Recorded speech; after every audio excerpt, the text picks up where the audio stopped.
across Scotland, and they will sink their way southwards into parts of Northern Ireland and Northern England as we go through the course of the day. But further south, you are generally remaining on the cloudy side. The risk of a few showers, especially for Scotland, where some of these showers will be turning to sleet and snow, especially across the higher ground. Temperatures on Sunday very similar to where we are today, really, so ranging between 6 to 9 degrees. Into the evening, we'll start to see some even colder air beginning to move in across the very far north of Scotland. So this will allow the showers to readily turn to sleet and snow even at lower levels. So risk of some ice come Monday morning here too. Further south, a patchy frost with a mixture of clear spells and a few showers.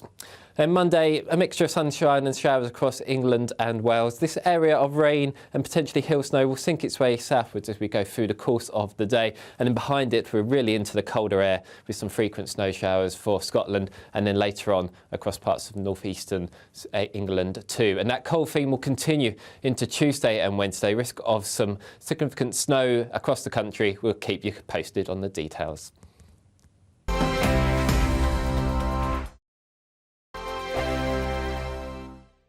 It's all about family, being in people's living rooms, all the interaction and getting to know who our viewers and listeners are. When I was young, my dad used to say, Nana, stop arguing. I wanted an outlet that would enable me to give my opinion. People are going through a really hard time right now, and I know that you don't feel like you're being listened to by the establishment. I came to GB News because it's the People's Channel, and I want the audience to have their say on the events of the day. We're dynamic. We do something different. Democracy shows that the wisdom of the nation is in its people. I get to travel to find out what the story is from a personal perspective. The British people aren't fools. We know when we're not being told the full story. We've got to work out how Britain moves forward from this. It's the best country in the world. The establishment had their chance. Now we're here to represent your views. Britain's watching. Britain's watching. Britain's watching. We're proud to be GB News. The People's Channel. Britain's news channel. Hello, I'm Esther McVeigh. And I'm Philip Davis. Whether you're watching or listening on TV, online or on radio, we handpick the latest stories, debates and expert opinions for your weekend. So whether that's politics, news or showbiz, we've got it covered. Join us every Saturday morning at 10 o'clock on GB News. Join me, Camilla Tominey, on Sunday mornings from 9:30, taking the politicians to task and breaking out of SW1 to see how their decisions are affecting you across the UK. Bursting the Westminster bubble every Sunday morning, only on GB News, the People's Channel. Britain's watching. GB News has its own late-night paper preview show, Headliners, where comedians take you through the next day's top news stories. You don't have to bother reading the newspaper, we've got it covered for you. Headliners, every night at 11 p.m. and repeated every morning at 5 a.m. We won't send you to sleep like some of the other paper review shows out there. GB News, the People's Channel, Britain's news channel. Join me, Nana Akue, Saturday and Sunday afternoons on GB News. Expect fiery debate and passionate discussion as me and my panel tackle some of the biggest topics hitting the headlines. It's a place for everyone's opinion. No one gets cancelled, but no one gets an easy ride. Oh, she's on it today! Be ready for conversations that are fierce, frank, and of course, fun. Every Saturday and Sunday afternoon from 4 p.m. on GB News, the People's Channel. We are GB News, the People's Channel. And right across the United Kingdom. You can find us on Sky Channel 512. Virgin Media Channel 604. Freesat Channel 216. Freeview Channel 236. And YouView Channel 236. You can also take us with you on DAB+ radio. With the GB News app and at the website gbnews.uk. We're absolutely everywhere. Come join us on GB News, the People's Channel, Britain's news channel.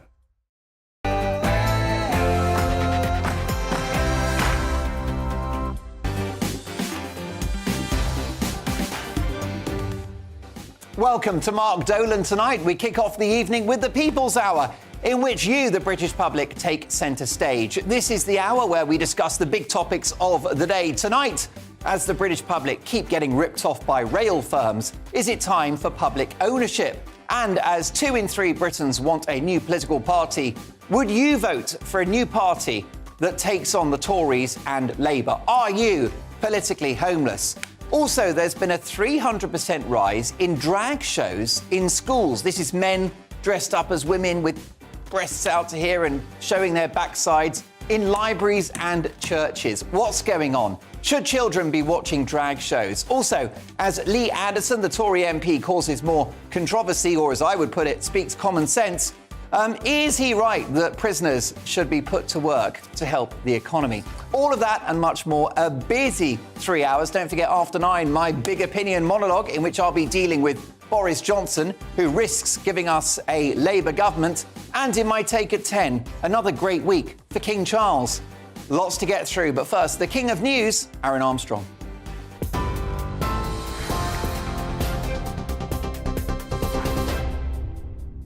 Yes, thank you, Mark. I'm Aaron Armstrong in the GB newsroom. And speaking of royalty, we'll start with the Duke of Sussex, who says some British soldiers were not necessarily supportive of military efforts in Afghanistan.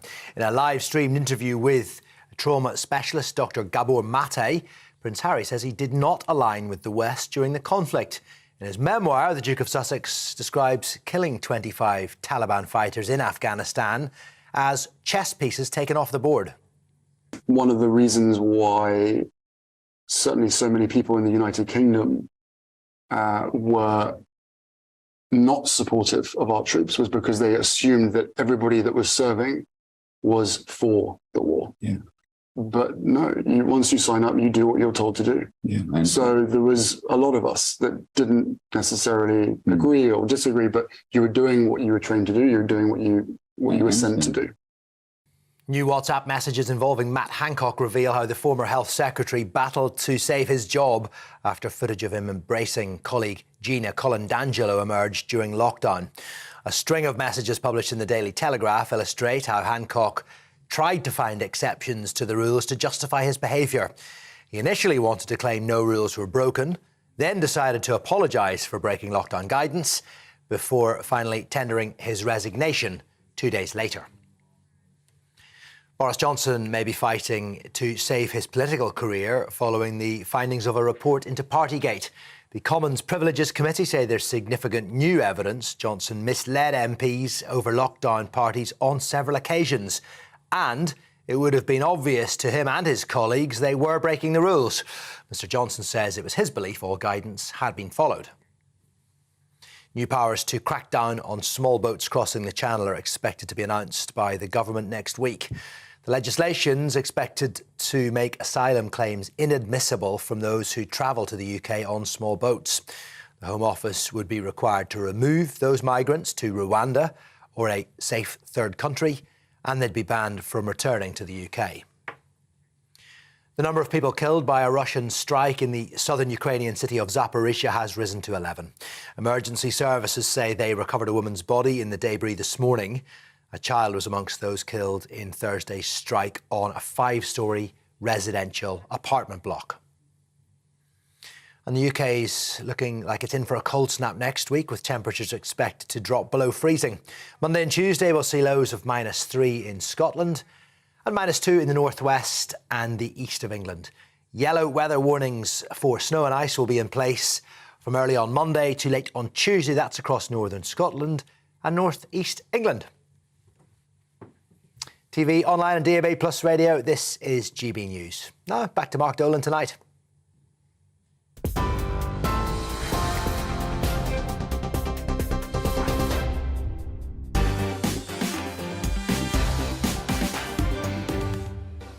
Love having Aaron on the show. 2 Irishmen in 3 hours. What's not to like? Welcome to Mark Dolan tonight. We start with the People's Hour, in which I'll be taking your video calls on the big stories of the day. Tonight, the stars of the show are Lars in Windsor, Norma in the Canary Islands.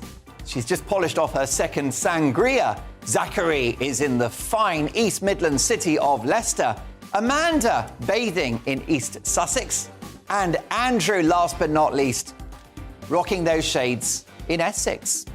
Lots of stories to get through. Tonight's topics: as the British public keep being ripped off by rail firms, is it time for public ownership? Is rail travel still worth the money? Also, do we need a new political party to challenge Labour and the Tories? Where's your vote going next year? Should children be watching drag shows? And is Lee Anderson right when he says that prisoners should be able to work to help the economy?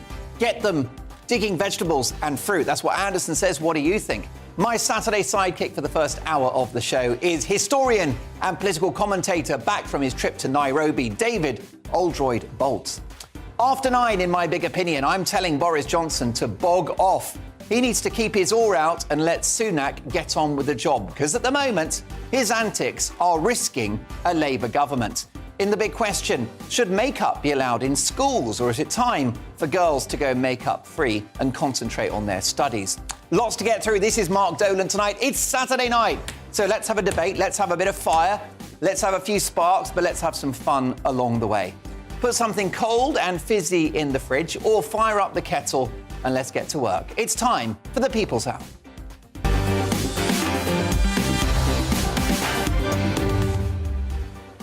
And I'm coming in hot. Now, regulated ticket prices are set to increase by 5.9% during a cost of living crisis. Train companies pocketed millions during the pandemic. And when was the last time a train ran on time?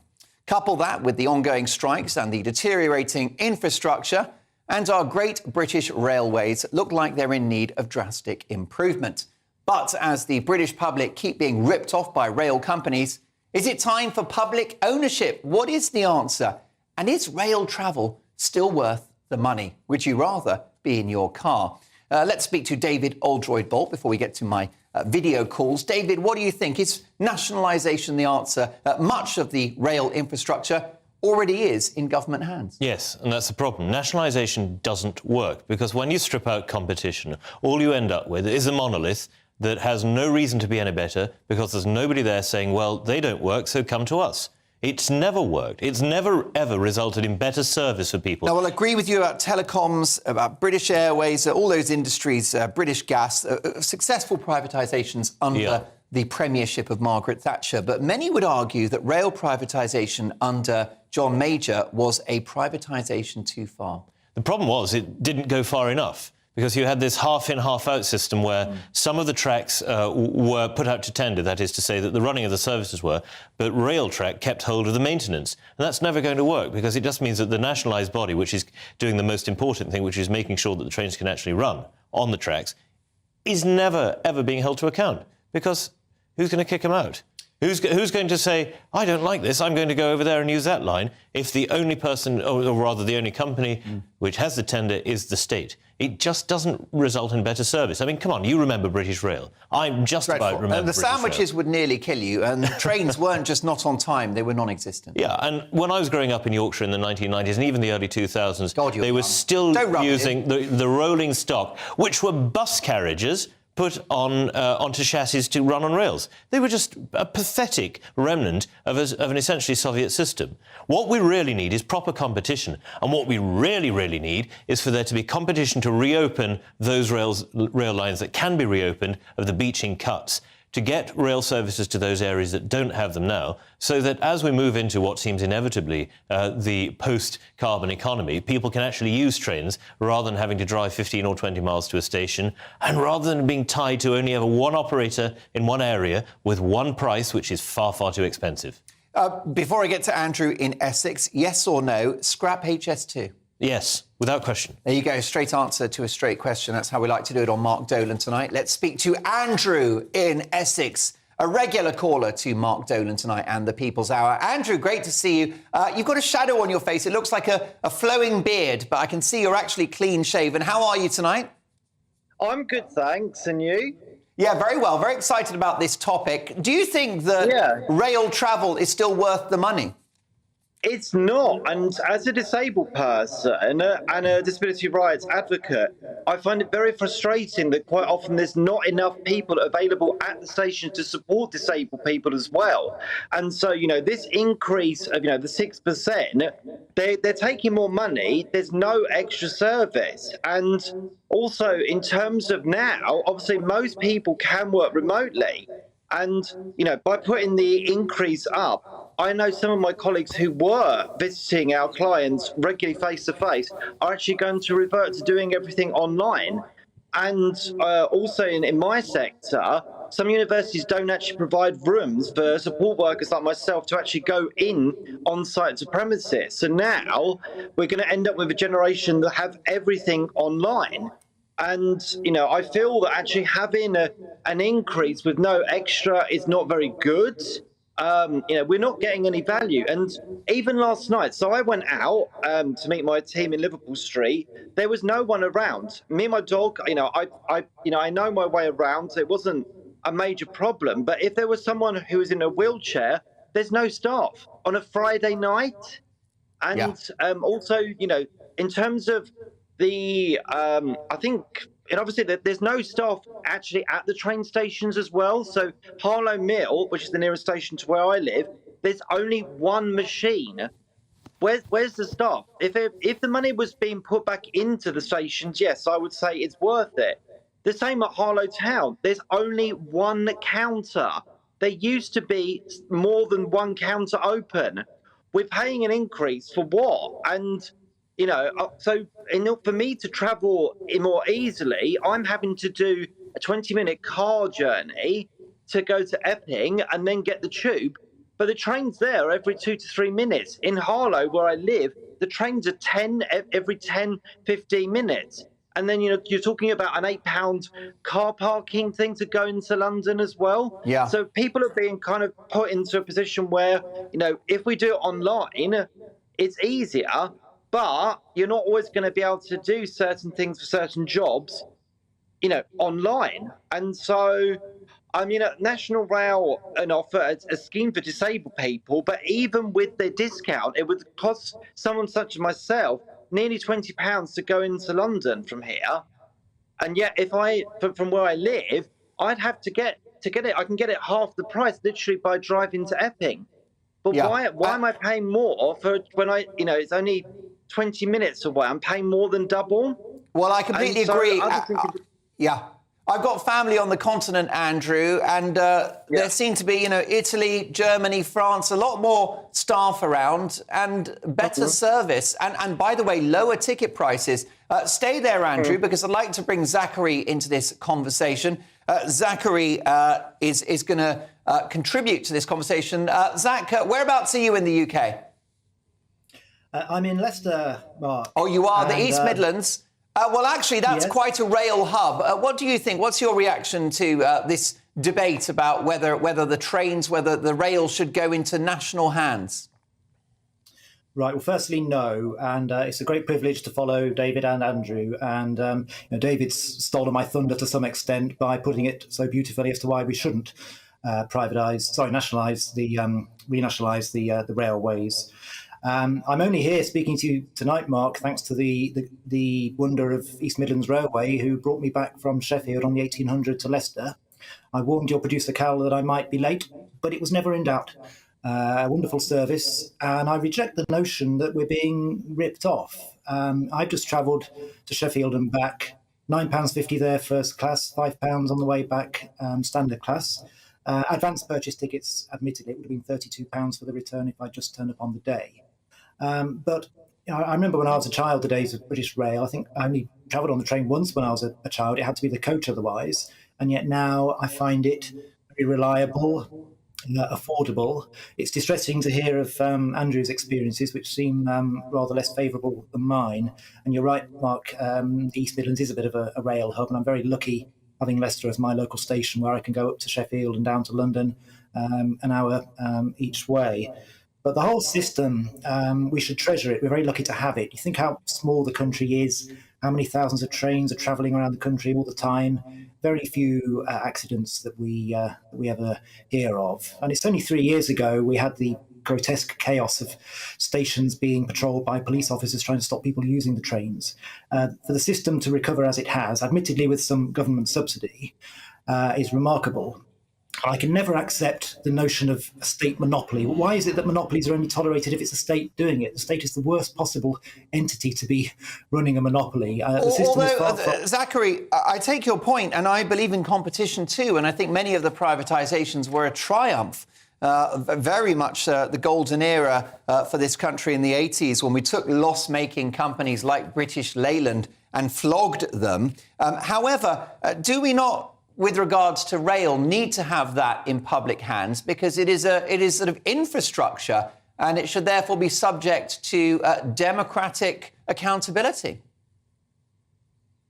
Well, to an extent, I believe parts of it are in public hands, but I don't feel any particular joy in having it in my hands. If I use the rail services, I want to use it for the best and safest and best value service, whether it's in my hands as a member of the public or in private companies' hands. And for reasons, again, that David put very well, I think my interests as a passenger are best served by companies in competition. So I know that when the next round of deals are being put through as to who's going to run it, the one with the best offer is likely to have it.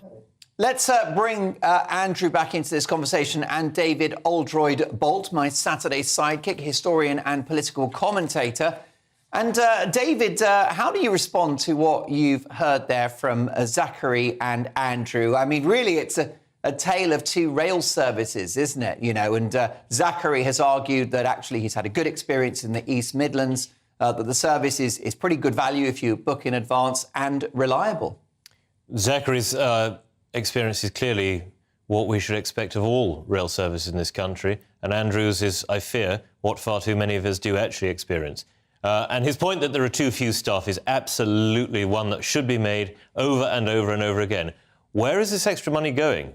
Well, we know where it's going. It's going into the pockets of underemployed and underutilised staff sitting at the front of the trains, not doing very much at all, whereas people who actually need staff on the platforms and up and down the train to ward off antisocial behaviour, to ask people to stop playing their noxious music out loud and to stop putting their feet on the seats, and all this totally discourteous behaviour that those of us who use the trains are far too familiar with. Where are these people who we're paying more and more and more money in a time of recession? They're not there. They're not there to help the disabled on the platforms. I totally agree. And this seems to me to be symptomatic of the way that services are run across the country now, that more and more we are expected to do the jobs ourselves, to book our own train tickets, to put through and bag our own shopping, to do as much as possible ourselves, and the companies simply sit there and charge more for it. Briefly, David, how can you have competition if there's only one set of track? Isn't that the issue with privatisation of the rail? It's just dysfunctional. It doesn't work.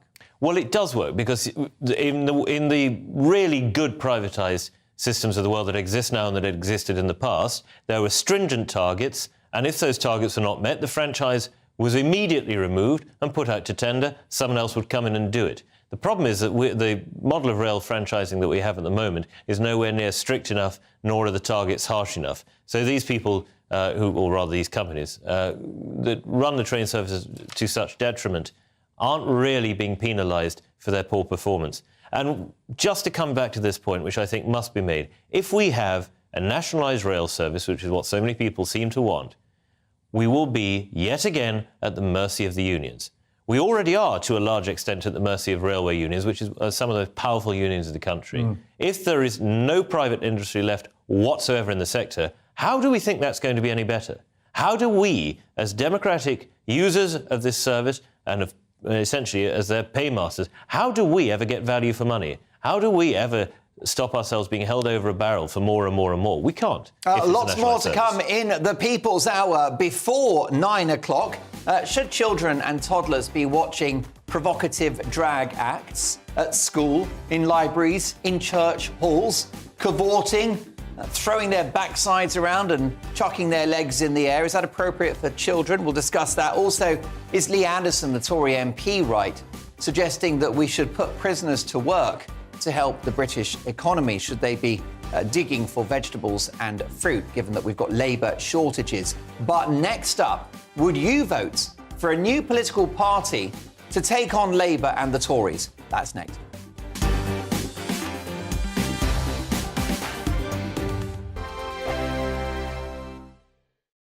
It's all about family, being in people's living rooms, all the interaction and getting to know who our viewers and listeners are. When I was young, my dad used to say, Nana, stop arguing. I wanted an outlet that would enable me to give my opinion. People are going through a really hard time right now, and I know that you don't feel like you're being listened to by the establishment. I came to GB News because it's the People's Channel, and I want the audience to have their say on the events of the day. We're dynamic. We do something different. Democracy shows that the wisdom of the nation is in its people. I get to travel to find out what the story is from a personal perspective. The British people aren't fools. We know when we're not being told the full story. We've got to work out how Britain moves forward from this. It's the best country in the world. The establishment had their chance. Now we're here to represent your views. Britain's watching. Britain's watching. Britain's watching. We're proud to be GB News. The People's Channel. Britain's news channel. Monday to Thursday, 9 p.m. till 11 p.m. Join me, Dan Wootton. I'll bring you the sharpest takes and hottest debates. Do you not believe in prison? I don't believe in prisons. I'm completely stunned. I guarantee you there'll be no spin, no bias, no censorship. I actually was personally quite offended by it. And no reason to go to bed. So I guess they've always been quite woke. That's Dan Wootton tonight on TV, radio and online. Monday to Thursday from 9 p.m. till 11 p.m. on GB News. The People's Channel. Britain's news channel. Hello, I'm Michelle Dewberry, and you can join me every weekday 6 till 7 on Jubes and Kerr. You're an inspiration to us all. Clip that bit off. Well, you are. That's my ringtone. My political ambitions those days are gone, I can tell you. She's only teasing. Go on. He's probably going to want to lay down now. I'll give him 2 minutes to have one. Let's respectfully disagree. That's what we like on Jubes and Kerr. Come and join us. GB News, the People's Channel. Michelle Dewberry, weekday evenings at 6 o'clock. I'm Simon Evans. Join me on GB News for Headliners at 11 p.m. What's the scoop? I'll be joined by 2 of the country's top comedians. That's right. As we take a look at tomorrow's newspapers tonight. We're going to get into trouble. If it's a big story, we'll be covering it. Spill some tea on him. There we go. But we'll also have some fun. I wouldn't stick up a bank. My father didn't love me. So anyway. Headliners every night from 11 on GB News, the People's Channel, Britain's news channel. We are GB News, the People's Channel. And right across the United Kingdom. You can find us on Sky Channel 512. Virgin Media Channel 604. Freesat Channel 216. Freeview Channel 236. And YouView, Channel 236. You can also take us with you on DAB Plus Radio. With the GB News app and at the website gbnews.uk. We're absolutely everywhere. Come join us on GB News, the People's Channel, Britain's news channel.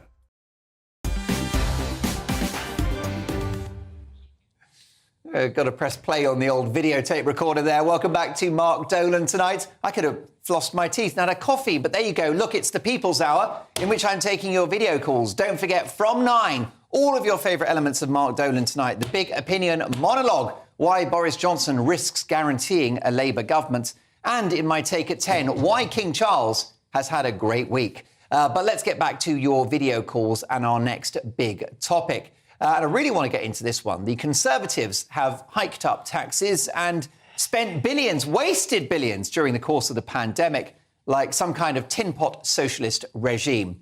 Labour have gone full Tony Blair 2.0 and triangulated their way to absolutely nothing with a leader who doesn't know what a woman is. So does the country need a change? Would you vote for a new political party to take on Labour and the Tories? Let's speak to David Oldroyd-Bolt, who's my Saturday sidekick, before I get to your calls. What do you think? There seems to be some momentum around smaller parties like Reform UK, led by Richard Tice.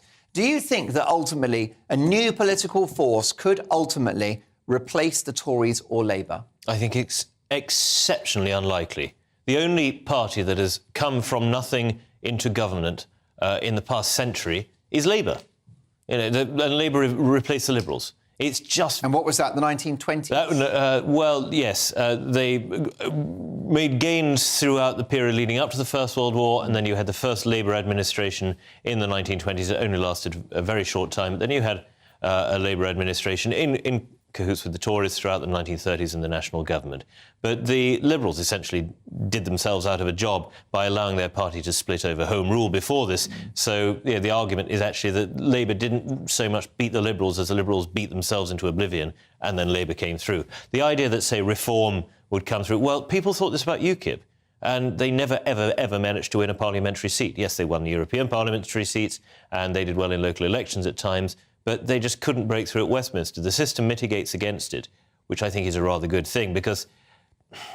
Now, this is a desperately unpopular point. I think our system works well with two main parties and a third party there to, in some ways, chase the others. And I hear what you're saying, but it's not good for many of my viewers and listeners to Mark Dolan tonight who feel politically homeless. So here's the answer. Join a political party and change it. We have two really successful parties. You may not like them, either of them. I'm not a member of either party and I don't particularly like either of them. But you can go join it and you can change it from within. That is the way to actually affect political change. What Tony Blair did in the 90s with Labour. Yeah, and it's what the Tories did in the 1980s extremely successfully. A lot of the people who are in Parliament today came through Conservative politics in the 1980s and 1990s. If you want to change things in this country, that is your route to doing it. Joining a party like Reform or like the Brexit Party or any number of Richard Tice's and other people's small things, well, they're pressure groups. They're not really political parties. And I just don't think that they can work. They're an outlet for anger, which is fine. Yeah. Some people do need an outlet for anger, but they're not serious political movements. This isn't the first time that the Tories have been controlled by the left of their party. It was Margaret Thatcher who had to face down the Tory wets in the early 80s. Yes, People indeed. Forget that. Yes, indeed. And on your point about... Are they one of us, is what she used to ask. This is the point. The Tories have drifted to the left because they thought they had to go there to win the election. Let's not make the mistake of thinking that Keir Starmer is some kind of blind centrist. He's not. He's very, very left-wing. He was a supporter of Jeremy Corbyn. He's a Marxist. He's a dangerous man, and we mustn't... Marxist? Where did you get that from? He's a Marxist. I think if you look at Keir Starmer's history, and he was the editor of a Marxist magazine in his 20s, and look at the fact that he supported Corbyn right up until it looked like Corbyn was going to sink the Labour Party forever, this is not a man to be trusted. This is not a centrist. He's not Tony Blair Mark II, so I'm going to disagree with you on that. There you go. Well, look, are you ready for a bit of Dolan Ofcom balance? Because... of course, Starmer would argue that he's ahead in the polls, and that must be because he's attractive to voters. But what do you think? Mark at gbnews.uk. Let's speak to Amanda in East Sussex. Amanda, great to have you back on the show. What's happening this Saturday night? Hi, Mark. Nice to see you again. It's great to have you back on the show. What do you think? Are you politically homeless? Would you like a new party to vote for? I'm definitely politically homeless, and I'm at a loss, to be honest, as to who I would vote for. I mean, I've always voted Conservative in the past, and I have always been a Conservative person. I was raised by parents who always voted Conservative, and I believe in Conservative values, but I don't feel that we have a party at the moment that even offers Conservative values anymore. And that, I think, is what a lot of people in the country are feeling. And many of us are very, very frustrated because we know that Reform, for instance, which is the only other alternative in terms of small parties at the moment that are anywhere in the polls, they're not going to be able to do enough to garner any huge amount in the next election. So the thing is, it feels very doomsday-like to a lot of us about what do we do to get some kind of Conservative policies going in this country again and to save the country. Because I do think if Labour get in, if we think we've got it bad now, just wait till Keir Starmer is in power. Because I agree with what your guest said. Keir Starmer is a dangerous politician, and he is not a centrist. He's definitely more of a hard, radical leftist, and that really, really frightens me for the country. So I'm at a loss as to who I would vote for in the next election.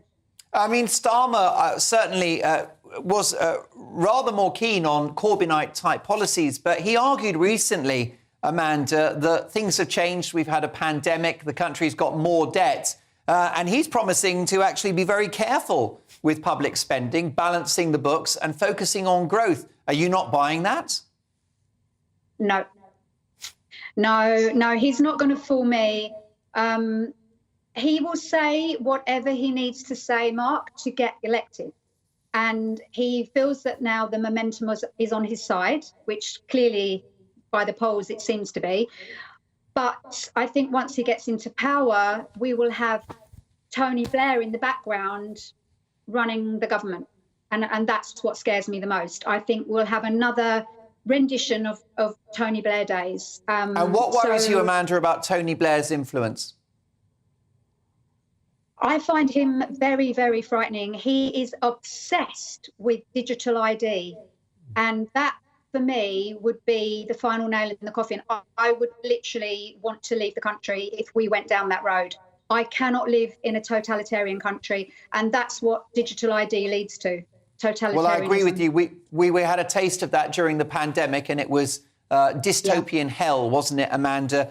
We talked about it on this show. You and I talked about it on my old radio show as well. You've been very consistent on that. And I think, Amanda, history will judge you kindly. Don't go anywhere. Let's bring Zachary back. Zachary, of course, in the East Midlands, which is one of my favourite parts of the country. Zachary, what do you think about this? A brand new political party. Is it Reform UK, or is it a party that we haven't even heard of yet and a leader that we don't know? It could be, Mark, and I would welcome that. And incidentally, I'm not politically homeless. I have a very warm and loving political home, and I feel sad when Amanda and others say that they do feel politically homeless. I'm almost one of the worst people to ask about this, because I'm as likely to change my political party than my football team. I will always vote for the same party no matter what. And am I allowed to ask which party that would be, Zachary? Oh, it'd be wrong of me to say live on the air. OK. But you have your party loyalty. Why is that? Because when I go into the voting booth every 4 or 5 years, I always have to think, right, who should we go for this time? Is that not your thought process? No, and maybe I should open my mind to other possibilities. But I suppose it's just I got hooked young on a particular party, and I stuck with them. And I was about to say, there could be a Zachary party committed to delivering for Zachary, and I wouldn't vote for them even. It's just the way I am. But I would very much welcome as many political parties as want to start. And I know we talked about Reform UK. What about Reclaim? Our good friend. Yeah, Reclaim, of course, which is Lawrence Fox's party. There's also the Heritage Party, which is led by David Curtin. There's the SDP, who I think are pretty good. I think economically on the left, but culturally they're on the right. They're more conservative. And then, of course, you've got the Greens and God knows what else. I mean, let's bring Amanda and David in as well, if I can, Zachary, to widen this conversation.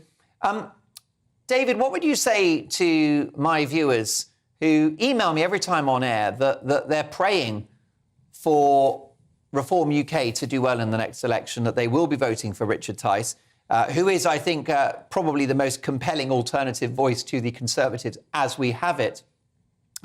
They just want change, and they won't buy your idea of changing the Conservative Party. They think the Tories are irredeemably woke now, and so does Anne Widdecombe, by the way. There's an argument there, and it's one of the reasons that I don't like the Tory party much myself, despite having voted predominantly for it over the years in which I've been able to vote, and indeed in the past having been a member and a campaigner.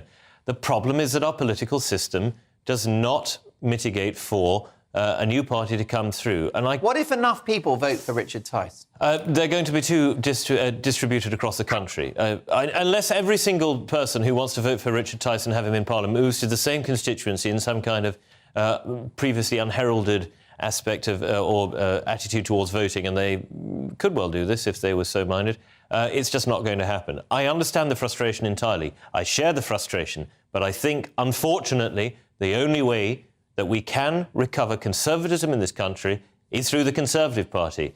It's a 400-year-old beast that knows how to survive and knows how to win power. And when you look at history, you have to actually accept that there are times when you learn from it. This is one of those times. Margaret Thatcher and others who took the Conservative Party from the left back towards being a truly Conservative Party in the late 70s and 80s and early 90s did so from within. If you want to effect change in this country of a political nature, the way to do it is through one of the main parties. Now, you could go and join the Liberal Democrats if you really embraced irrelevance, but let's say that you are serious about power, then you have a stark choice. It's Labour or the Conservatives. You may not like it, but that's your choice, and that's what you've got to do. Of course, don't forget the Lib Dems were in power in 2010, but I do take your point. Amanda, the clock's against us, but I think this is your swan song. No, you're going to talk about drag acts later, aren't you? Yes or no, Amanda? What about proportional representation so that your vote does count? Yeah, I like that idea. I think that would be, a fair way forward. But again, I think the Conservative Party now are done for the foreseeable future. And that is the thing that scares me the most, because it's like, how many years are we going to have these crazy woke policies forced upon us? Because that's what's coming down the tracks.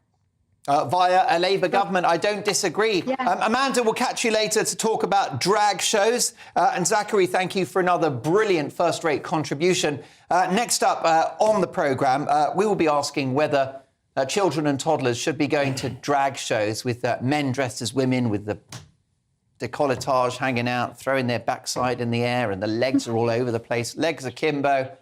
X-rated stuff. Do you really want kids to watch that? And also, is Lee Anderson right that we should be getting prisoners to work in order to boost the economy? Lots to get through. And after this, I will give you the results of our Twitter poll. Would you vote for a new political party that took on Labour and the Tories? All of that is next.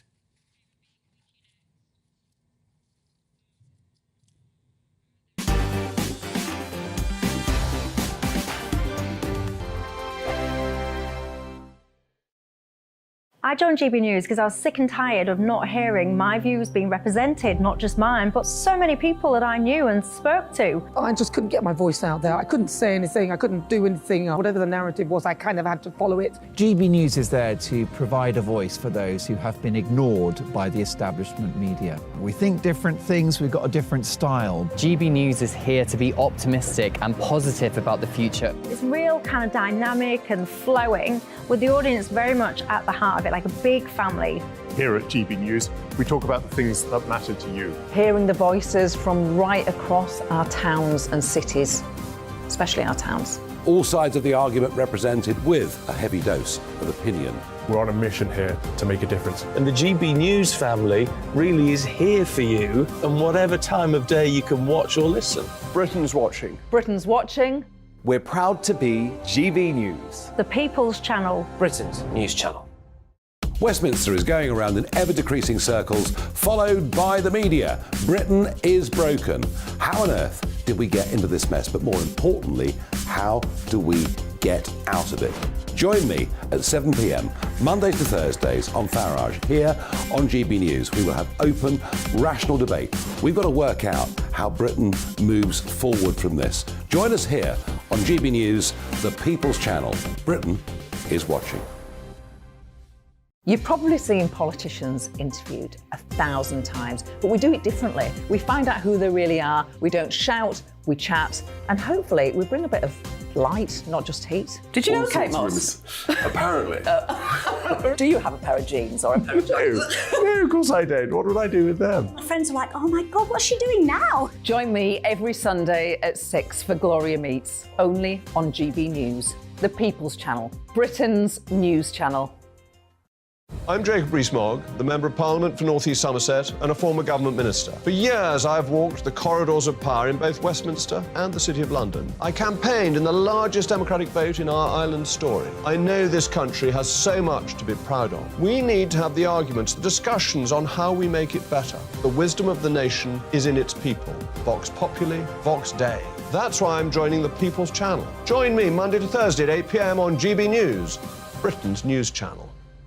I'm Mark White. As GB News Home and Security Editor, I cover those key issues that are so important to you. Our authorities, our communities doing all they can to combat violent crime. With the public services under unbearable strain, why are we still failing to control our borders? Defence, the first priority of any government, has been continually hollowed out.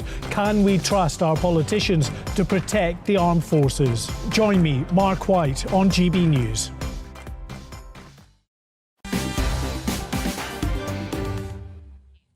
Now, earlier in the show, I asked whether you would vote for a new political party to take on Labour and the Tories. That's the subject of our text poll as well on Twitter at gbnews.uk. Well, the results are in. The People's Poll has found that 83.2% said yes, they would vote for a new party that challenged Labour and the Tories. 16.8% say no. Now, you won't believe this next story. There has been a 300% rise in drag shows being performed in UK schools, libraries and churches. You heard me right. Cross-dressing and cabaret have been a pillar of British culture for decades, and Les Dawson always looked brilliant in fishnet stockings. But drag shows are sexualised performances. It's what it's all about. It can be fun, but should children be watching these kinds of performances? Let's speak to Andrew in Essex again. Andrew, what do you think about the idea of drag artists cavorting, throwing their backsides in the air, legs akimbo in front of small children? As an uncle, I would actually say no. In terms of, in principle, the idea of drag, you know, as in like when, you know, Paul O'Grady dressed as Lily Savage, something like that, someone, you know, just doing the impersonation. As an art form. I've got no issue. As an art form, that's perfectly okay. But obviously, the problem is that schools may be struggling for strategies in terms of, you know, inclusion and diversity. And sort of raising awareness. Obviously, the LGBT History Month was last month, and maybe it was one of those things that it happened more during that particular month.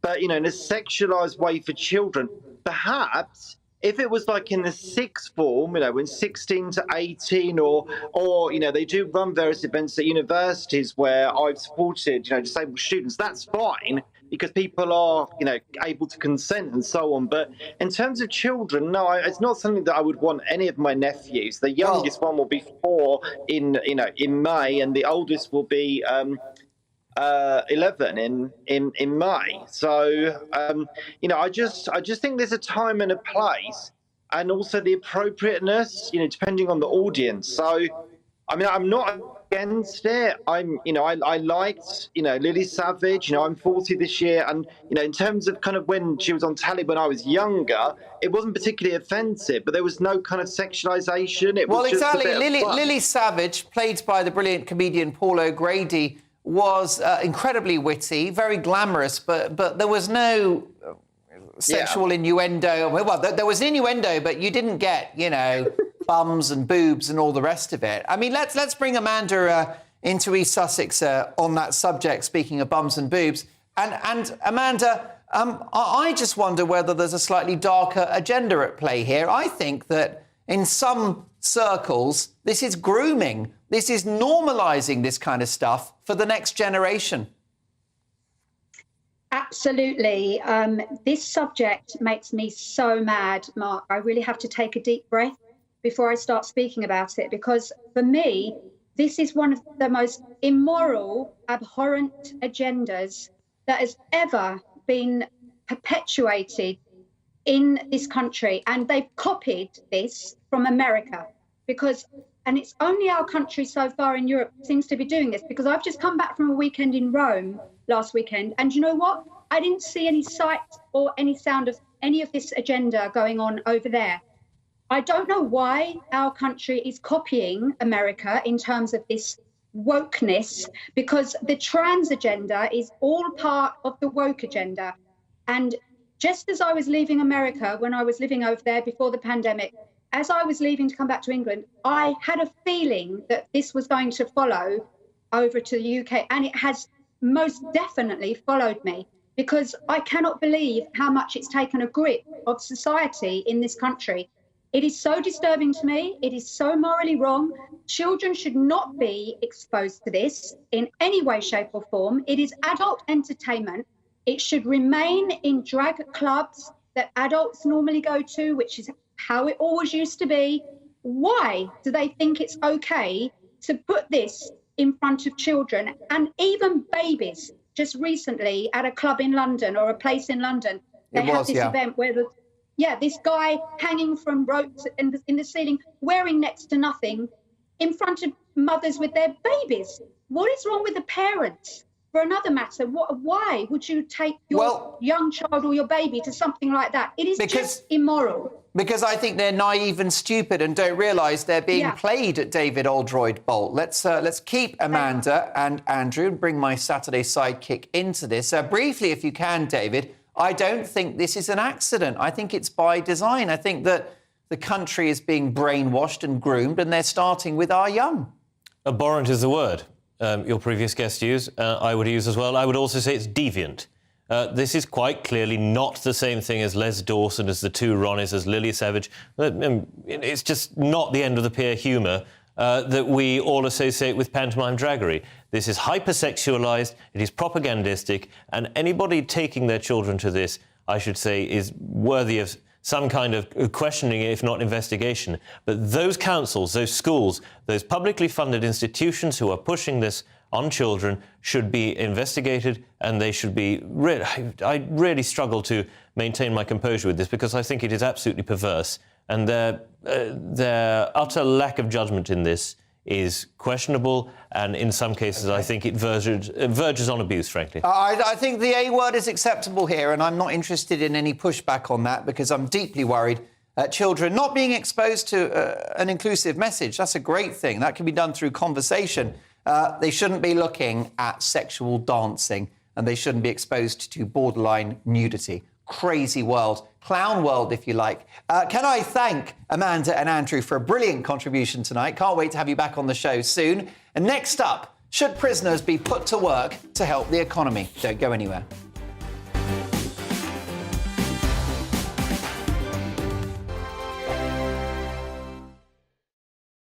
First and foremost, I'm a GB News fan, and I was before I was working here. Just love the fact that we're asking the questions that a lot of establishment media won't ask. With a bit of a twist, we not only want to inform you, but we want to keep you entertained. It's worth the drive, because you get in and the team's all ready and waiting, they're itching to go, and it's a proper little family. GB News is the People's Channel. It's the audience that makes the programme sing. We're giving our viewers and our listeners a voice. I see the thousands of your letters, tweets, emails, you name it, coming in. Britain is broken. How on earth did we get into this mess? But more importantly, how do we get out of it? The establishment had their chance. Now we're here to represent you. It's time for something different. It's time for GB News. I'm very patriotic. I believe in Britain. Our best days lie ahead. Britain's watching. Britain's watching. Join us here on GB News. The People's Channel. Britain's news channel. Hi, Andrew Pierce here. Join me every Friday lunchtime for a proper no-nonsense debrief of the week's events. With special guests in the studio and the GB News team on the ground, I'll be getting you up to date with news, some intelligent discussion, and my own sharp take. The weekend starts here with me every Friday lunchtime on GB News, the People's Channel, Britain's news channel. I'm Michael Portillo. Join me on GB News on a Sunday morning for topical discussion, debate, arts and culture, and sometimes even ethical dilemmas. I don't always agree with you, Michael. Michael Portillo, Sundays on GB News, the People's Channel, Britain's news channel. I'm Andrew Doyle. Join me at 7 o'clock every Sunday night for Free Speech Nation, the show where I tackle the week's biggest stories in politics and current affairs with the help of my two comedian panellists and a variety of special guests. Free Speech Nation, Sunday nights from 7 on GB News, the People's Channel, Britain's news channel. Here on GB News Live, we'll be keeping you in the picture, finding out what's happening across the country and finding out why it matters to you. We'll have the facts fast with our team of reporters and specialist correspondents. Wherever it's happening, we'll be there from 12 noon on TV, radio and online. GB News, the People's Channel, Britain's news channel. Join me, Patrick Christie's, Monday to Friday, 3 till 6. We tackle the day's news agenda like you've never seen before. It's high tempo, high octane, the most controversial topics, and the best guests. You will not be able to take your eyes and ears off it. I'm not afraid to ask the questions that you really want answered. 3 till 6 p.m, Monday to Friday on GB News, the People's Channel, Britain's news channel.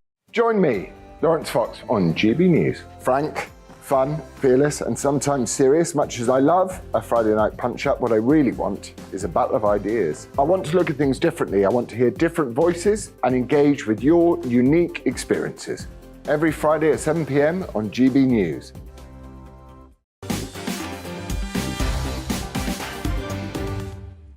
Britain's jails are full and our economy isn't growing as fast as it should be. But the Deputy Chairman of the Conservative Party, a man always making headlines, Lee Anderson, had a novel and potentially game-changing idea. He suggested that prisoners could be put to work to help out with our flailing economy. So, should prisoners get to work? Should they be in the fields, digging vegetables and fruit? to help with labour shortages. Let's speak to Norma, who is sunning it in the Canary Islands. Hi, Norma. Hi. It's great to have you back on the show. Make sure you don't get eaten by that plant behind you. What do you think about the idea of prisoners working and helping with a lot of things that this country needs, including picking vegetables and fruit? Well, I'm rather punitive, actually. I mean, I think that not only should they be picking fruit and vegetables, but I think many prisoners should be in chain gangs and digging roads and all of that. But, you know, it's all very well being punitive. We need prisoners, you know, released prisoners to be rehabilitated as well. So although I feel very vindictive towards certain crimes and certain criminals and, you know, and I want to punish them, on the other hand, you know, we need to have a safe and secure society. Well, I agree. I don't think they should be flogged. Norma, I don't think they should be flogged with whips or in a chain gang necessarily. But work is not punishment, is it? Isn't work just a good use of their time? It is, and they do need to contribute, in my view, to their keep in prison, and they do need to help the economy. And in order to come out into society, they do need employment anyway and sound domestic conditions. And the prison service should enter into commercial contracts to provide work in prisons so that prisoners can develop skills and earn significantly more than they do at present, because I think they can still do little bits of work at the moment. Obviously, I think it would be probably too expensive to administration with respect to deducting from their wages for board and lodging, even though I'd like that. But, you know, there are ways around that. I mean, we could have for instance, a reparation tax in the form of a compulsory payment of victim support based on some kind of agreed business plan with that organisation. Or prisoners might be required to save a large part of their earnings for release instead of buying non-essential goods inside. And maybe we could deduct from their wages something towards the work of those voluntary groups which support wives and families who currently struggle to maintain family ties. So in essence, yeah, they must be obliged to work, not allowed to work. Absolutely. Let's bring Lars in. Do stay where you are, Norma. Lars is in Windsor, which, let's be honest, has been in the news for the last few days. The good old Windsor framework. I'm sure you've only sobered up from celebrating that one, Lars. I believe that the silver bullet for our society is the work ethic. Why not start in prisons? I think you can start in prisons, but you can't allow all prisoners to work. You know, if you've got category A prisoners working, they're quite serious offenders. So if you limit it to category B and category C prisoners, then it would work. I actually think they should be allowed to work. They can earn minimum wage, which goes to their commissary account, and then anything over and above minimum wage, I think should be paid back as compensation to the victims of their crimes. That's a really interesting and creative idea. Let's bring, if we can, Norma back into this, and David Oldroyd-Bolt. Let's pick up on that point that we're just having a bit of trouble there. We're just getting the line back to one of our viewers. But David, shall we go face to face on this one, Faye? Because David, let's conclude this conversation about prisons. What do you think? Old Norma, she raises a good point, doesn't she? Which is there's a fine line between punishment and rehabilitation. And there is a perfectly understandable mode of thought that prisoners have harmed society, so it's about time that they got their own just desserts, as it were. Prisoners do work. As part of their rehabilitation in prison, as part of their debt to society, they do work. They're not paid very much at all, a couple of pounds an hour.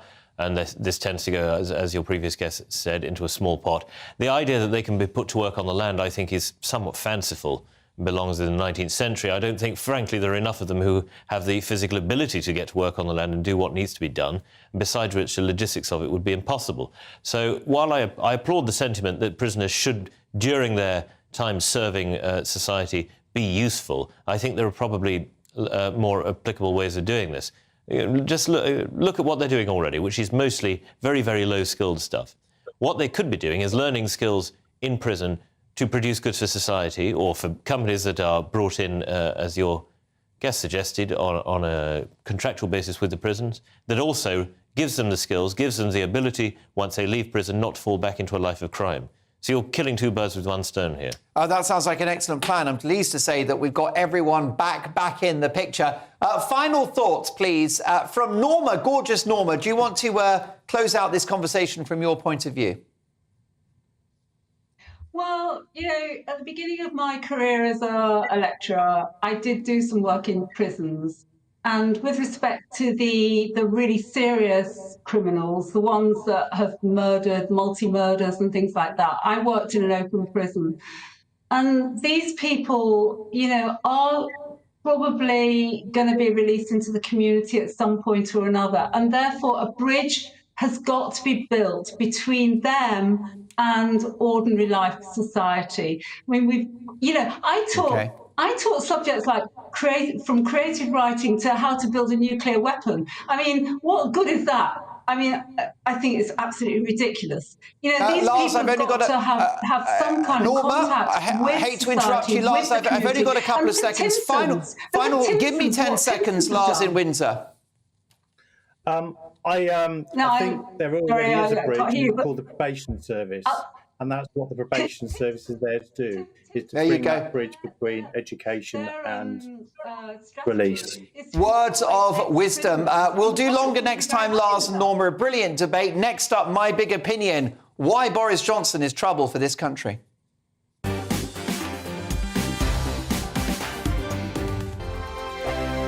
It's all about family, being in people's living rooms, all the interaction and getting to know who.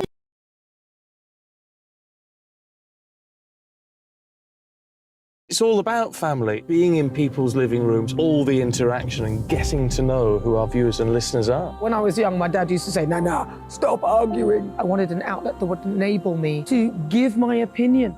People are going through a really hard time right now, and I know that you don't feel like you're being listened to by the establishment. I came to GB News because it's the People's Channel, and I want the audience to have their say on the events of the day. We're dynamic. We do something different. Democracy shows that the wisdom of the nation is in its people. I get to travel to find out what the story is from a personal perspective. The British people aren't fools. We know when we're not being told the full story. We've got to work out how Britain moves forward from this. It's the best country in the world. The establishment had their chance. Now we're here to represent your views. Britain's watching. Britain's watching. Britain's watching. We're proud to be GB News. The People's Channel. Britain's news channel. Monday to Thursday, 9 p.m. till 11 p.m. Join me, Dan Wootton. I'll bring you the sharpest takes and hottest debates. Do you not believe in prisons? I don't believe in prisons. I'm completely stunned. I guarantee you there'll be no spin, no bias, no censorship. I actually was personally quite offended by it. And no reason to go to bed. So I guess they've always been quite woke. That's Dan Wootton tonight on TV, radio and online. Monday to Thursday from 9 p.m. till 11 p.m. on GB News. The People's Channel, Britain's news channel. Hello, I'm Michelle Dewberry, and you can join me every weekday 6 till 7 on Jubes and Kerr. You're an inspiration to us all. Clip that bit up. Well, you are. That's my ringtone. My political ambitions those days are gone, I can tell you. She's only teasing. Go on. He's probably going to want to lay down now. I'll give him 2 minutes to have one. Let's respectfully disagree. That's what we like on Jubes and Kerr. Come and join us. GB News, the People's Channel. Michelle Dewberry, weekday evenings at 6 o'clock. I'm Simon Evans. Join me on GB News for Headliners at 11 p.m. What's the scoop? I'll be joined by 2 of the country's top comedians. That's right. As we take a look at tomorrow's newspapers tonight. We're going to get into trouble. If it's a big story, we'll be covering it. Spill some tea on him. There we go. But we'll also have some fun. I wouldn't stick up a bank.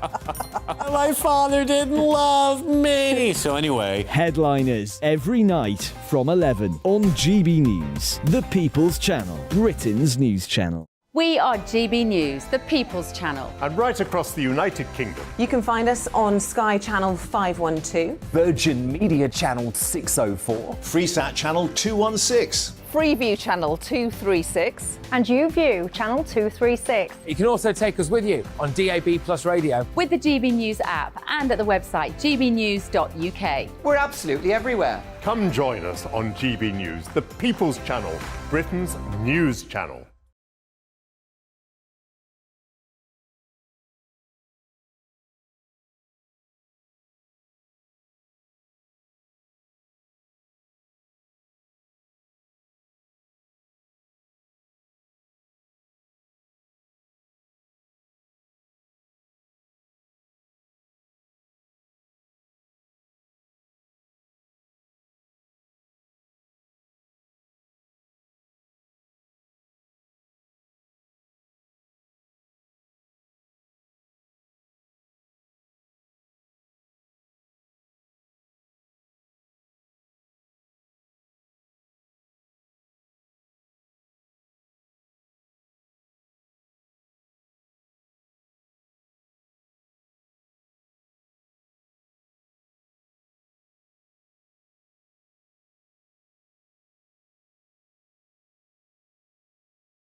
Certainly so many people in the United Kingdom were not supportive of our troops was because they assumed that everybody that was serving was for the war. Yeah. But no, once you sign up, you do what you're told to do. Yeah. So there was a lot of us that didn't necessarily agree or disagree, but you were doing what you were trained to do. You were doing what you were sent to do. New WhatsApp messages involving Matt Hancock reveal how the former health secretary scrambled to save his job after footage emerged of him embracing colleague Gina Colandangelo during lockdown. A string of messages published in the Daily Telegraph illustrate how Hancock tried to find exceptions to the rules to justify his behaviour. He initially wanted to claim no rules were broken, then decided to apologise for breaking lockdown guidance, before finally tendering his resignation 2 days later. New powers to crack down on small boats crossing the Channel are expected to be announced by the government next week. The legislation is expected to make asylum claims inadmissible from those who travel to the UK on small boats. The Home Office would be required to remove those migrants to Rwanda or a safe third party, and they'd be banned from returning to the UK. The number of people killed by a Russian strike in the southern Ukrainian city of Zaporizhzhia has risen to 11. Emergency services say they recovered a woman's body in the debris this morning. A child was killed amongst those killed in Thursday's strike on a 5-storey residential building. Meanwhile, Ukrainian forces defending Bakhmut are facing further pressure from Russia with intense fighting in and around the eastern city. The Ministry of Defence says resupply routes out of the town are increasingly limited, with 2 key bridges in the city destroyed over the last 2 days. The MOD says Ukraine's defence is reinforcing the area. However, the Russian army, alongside the Wagner group of mercenaries, have made further advances into the suburbs. The UK is in for a cold snap next week, with temperatures expected to drop below freezing. Monday and Tuesday will see lows of -3 in Scotland, -2 in the northwest and east of England. Yellow weather warnings for snow and ice are in place from early Monday to late on Tuesday across northern Scotland and north-east England. That is it for the moment. Now it is back to Mark Dolan tonight.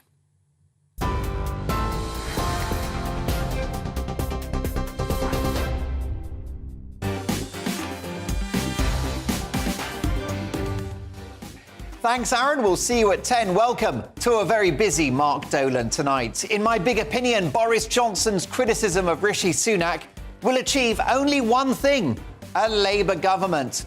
Do us all a favour, Boris, and pipe down. The big question tonight, I'll be asking, should makeup be allowed in schools, or should girls go makeup free and concentrate on their studies? Later this hour, more Prince Harry revelations. Will get live reaction from the Queen of US showbiz and royal political reporting, Kinsey Schofield. In the news agenda, in the wake of the explosive lockdown files, is it wrong to make private text messages public? Also, tomorrow's Sunday papers hot off the press right through until 11, with full reaction from my top team of commentators. I want to hear from you throughout the show. Mark at gbnews.uk. This show has a golden rule. We don't do boring. Not on my watch.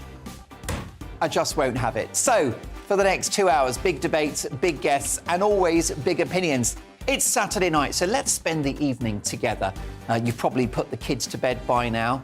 Hopefully you've got something cold and bubbly in the fridge, or you could just fire up the kettle. Either way, let's get cracking.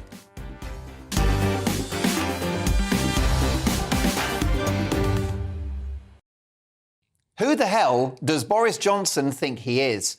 Cashing in on his taxpayer-funded stint at number 10, this ex-Prime Minister is jetting around the world, commanding six-figure fees, sniping about the current government, and in doing so, helping the cervix-free leader of the opposition, Keir Starmer, into number 10. He's swanning around the place with his famous blonde mop, trying to show the public what they're missing, like a shiny speedboat on bullseye that you could have won. Well, none of what I've heard from this guy lately is bullseye. Absolutely not. It's the other bull. And as he continues to defend this disastrous and, in my view, failed experiment of lockdowns, it's easy to forget it all happened on his watch. It's his fault. Now, I will give Boris due credit that he did not want these measures, and the leaked WhatsApp messages with Matt Hancock prove that his lockdown skeptic instincts were real. He did not want to lock down. But he did it anyway. It was all, oh, woe is me, alas. I've got to lock you in your homes, alas. I've got to stop you meeting your family, alas. I've got to destroy the economy and close once viable businesses and destroy children's lives, alas, alas, alas. Well, back to me, Faye, come on, crack on. A fat lot of good his remorse did us. An arsonist that burns down your house but didn't want to is no comfort as you watch the dying embers of your home. Meanwhile, we have written evidence from these WhatsApp messages that the current Prime Minister, Rishi Sunak, was profoundly against the lockdowns. Of course, he was Chancellor and could see the colossal economic damage happening in slow motion. Perhaps, unlike Boris, Rishi was a proper Conservative. The WhatsApp messages show that Sunak battled with prize numpty Matt Hancock to reopen the economy. Hancock mocked Sunak, saying that Sunak was helping the spread of the virus by resisting these ruinous measures. Well, old Sunak's been proved right. The Mail on Sunday newspaper reported in January of last year that it was Rishi Sunak, along with Lord Frost and my good friend Jacob Rees-Mogg, who stopped Boris cancelling Christmas with another Yuletide lockdown. That's right. Old Rishi Sunak saved Christmas. That was the 30th of January 2022 when that story came out. And on this programme, at that moment, I called for Sunak to become Prime Minister. And now he's in Downing Street. Aided and abetted by Starmer, Boris Johnson, alongside Matt Hancock, owns all of our current economic and societal damage. Boris decided to mask kids at school because he didn't want to fight with Nicola Sturgeon. Well, I want to fight with him now, as his negativity and egomania sees him pursue a childish vendetta against Rishi Sunak, blaming the current PM for his exit from office. Sorry, Boris, you are responsible for your own downfall, as you limped from one self-inflicted crisis to another whilst in office. And predictably this week, Boris has poured a bucket of cold sick over Sunak's Brexit breakthrough, because it's in his political interest to keep Brexit as an open wound within the Tory party.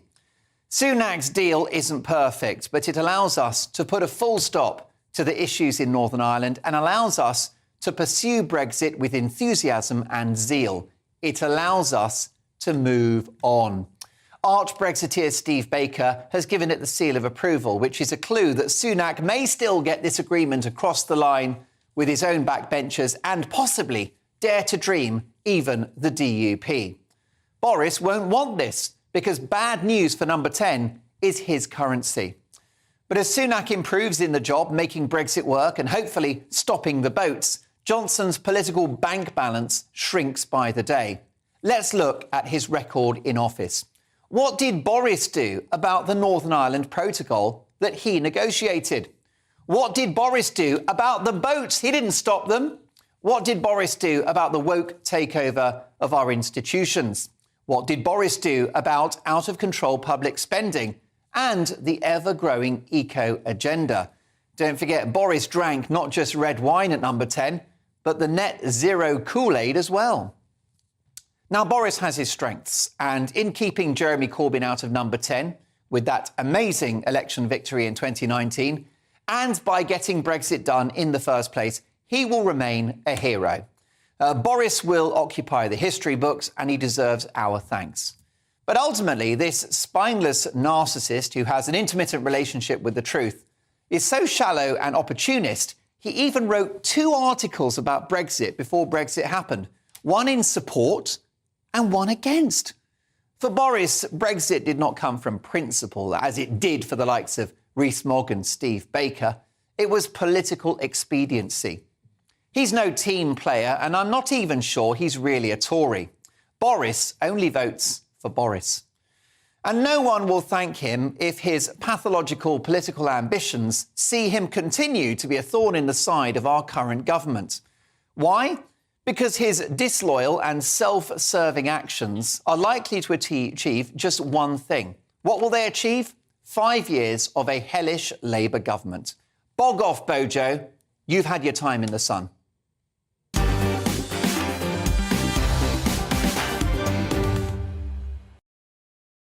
What do you think? Do you agree? Do you disagree? Mark at gbnews.uk. Lots of Boris fans out there, so do put me straight if you take the opposite view. Let's get the reaction of my guest tonight, the finest political commentators in the country. Olympian and broadcaster Chris Akabusi, radio and TV presenter Neil Fox, and political commentator Alice Grant. Alice, is it time for Boris to bog off? Well, it's very interesting. I mean, Mark, you pointed out so many truths in your monologue, especially the fact that we have to remember he had an 80-seat majority and an opportunity to implement so many of the promises which he made to us at the general election of 2019. And he truly did fail, especially in terms of actually implementing a conservative agenda. And it's interesting that now, when he can speak freely and he's not Prime Minister, he is finally able to criticise Rishi Sunak for the Northern Irish Protocol. But of course, he didn't exactly do anything to help that situation when he himself was in power. So I think his motives are very dubious, and his criticism of the government right now does seem a little just very, very sinister, I think. Well, yeah, I mean, Chris Akabusi, I've got lots of viewers and listeners to this show who love Boris, but his current interventions are only going to achieve one thing, and that is 5 years of Keir Starmer. I don't think Boris's intervention is going to achieve that. I think that's sort of on the cards anyway. I think that the past sort of half a dozen years of Tory, or I know they've been in for longer, has not really made the party sort of glamorous for people to elect. But I think Boris is for Boris. Yeah, Boris is for Boris. He was for himself. He's, like you said in your monologue, political expedient. He's keeping himself relevant, should I say, on the front pages. You see him jetting off to Ukraine to be involved in the photo shoots there, and now he's getting photo shoots here now. So he's never really had a courage of his conviction, and he's for himself. He's got a lovely, lucrative speaking career now over the other side of the Atlantic. He needs to keep himself up in the papers for that as well. And yeah, I think if he can give Rishi Sunak a couple of blows on the side, he's happy to do that. But really, in the scheme of things, he's not going to be responsible for Keir Starmer getting in. I think it's the way the Conservatives have led the country over the last sort of dozen years that's going to do that. Neil Fox, should Bojo butt out? Yeah, I think he should, because, what good does it do? Although it's kind of interesting for all of us to, in a way, hear what Boris thinks of maybe what happens with the, with the new Northern Ireland Protocol and what's happening over there, it's not going to make any difference to what's going on, because hopefully that will get through. And as you said in your monologue, we can actually put a full stop behind this and actually move on now. For the people of Northern Ireland, they can feel once again in a way they are part of the United Kingdom proper, rather than having this strange divide that was going on. Yeah, I think Boris, as you said also in your monologue, Boris is very much for Boris, and he's always shown that. The very fact he sort of was against Brexit, and then he's suddenly pro-Brexit because he realised that's where it looked like the vote was going. One thing I would say to what Alice said earlier on, he had this amazing 80-seat majority, and of course along came COVID. And COVID, no one wanted COVID, and no one could quite imagine what the impact of COVID was. I think to start with, we know he was against lockdowns, has come out. And then, of course, for whatever reason, they changed and they decided, no, they had to sort of do what everyone else was doing. And we ended up locking down, and it has been a disaster. And I think as the years go on, we'll still really realise why were we forced to lock down. It was crazy. In a way, we're all brainwashed as a nation. We're all terrified by the sort of messaging that was given to us, and it was scary. I think the last few years has really scared people because there's been so much hypocrisy from having parties and telling everyone not to have parties. It's actually all the really small, annoying things that have happened when they could have just said, do you know what, I'm sorry, but they never, one thing he never seems to be able to do, or any politicians at the moment, is just go, I'm really sorry, we cocked up here and we got it wrong, let's move on. But no, they keep lying. And I think that's what's really irritated people. And we've got into this mess now. Rishi actually, since he came in, seems to have, he's not the most dynamic, charismatic, crazy guy like Boris is or was, but he seems to be a safe pair of hands, and he's got a lot of things under control. He has got this Northern Ireland thing sorted out. And actually, I really hope for his sake and the party's sake, Boris can just go, you know what, all I'm going to do is irritate people and probably give Keir Starmer and Labour a helping hand, another helping hand. Maybe I should just butt out. I think it'd be a good idea. Mark Dolan tonight boasts the best commentators on the airwaves. They're back later with a fascinating debate. Should text messages ever be made public? But next in the big question, should makeup be allowed in schools, or should girls go makeup free and concentrate on their studies? That's next.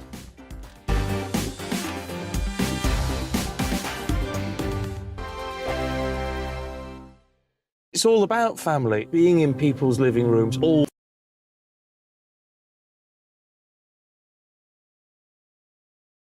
I joined GB News because I was sick and tired of not hearing my views being represented, not just mine, but so many people that I knew and spoke to. I just couldn't get my voice out there. I couldn't say anything. I couldn't do anything. Whatever the narrative was, I kind of had to follow it. GB News is there to provide a voice for those who have been ignored by the establishment media. We think different things. We've got a different style. GB News is here to be optimistic and positive about the future. It's real kind of dynamic and flowing, with the audience very much at the heart of it, like a big family.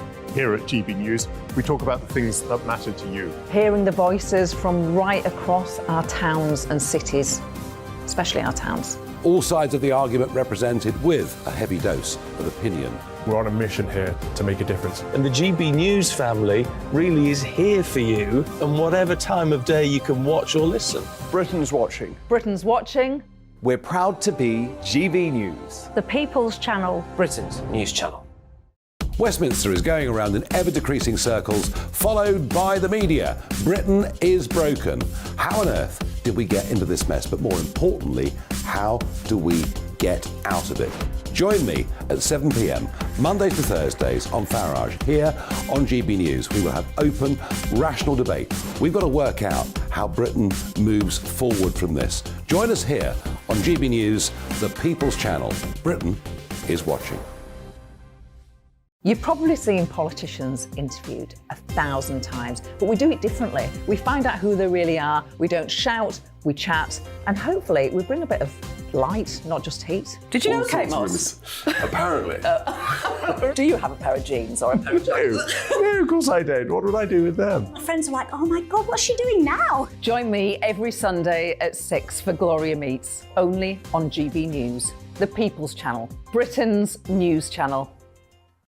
I'm Jacob Rees-Mogg, the Member of Parliament for North East Somerset and a former government minister. For years, I've walked the corridors of power in both Westminster and the City of London. I campaigned in the largest democratic vote in our island story. I know this country has so much to be proud of. We need to have the arguments, the discussions on how we make it better. The wisdom of the nation is in its people. Vox Populi, Vox Dei. That's why I'm joining the People's Channel. Join me Monday to Thursday at 8 p.m. on GB News, Britain's news channel. I'm Mark White. As GB News Home and Security Editor, I cover those key issues that are so important to you. Are authorities, our communities doing all they can to combat violent crime? With the public services under unbearable strain, why are we still failing to control our borders? Defence, the first priority of any government, has been continually hollowed out. Can we trust our politicians to protect the armed forces? Join me, Mark White, on GB News.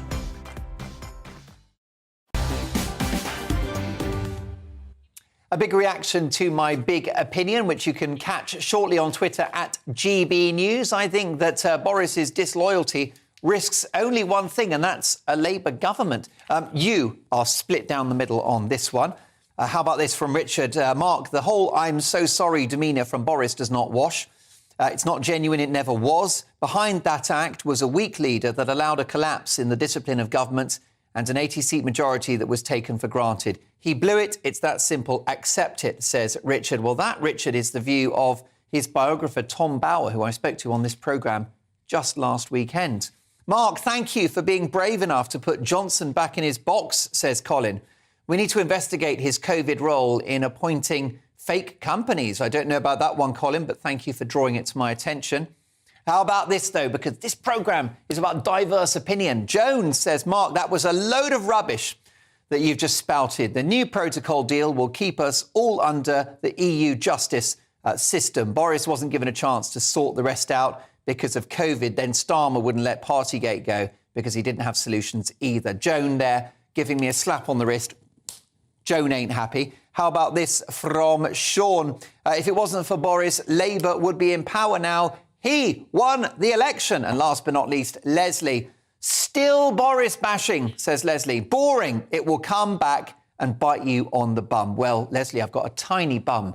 You'll have to find it first. It's time for this.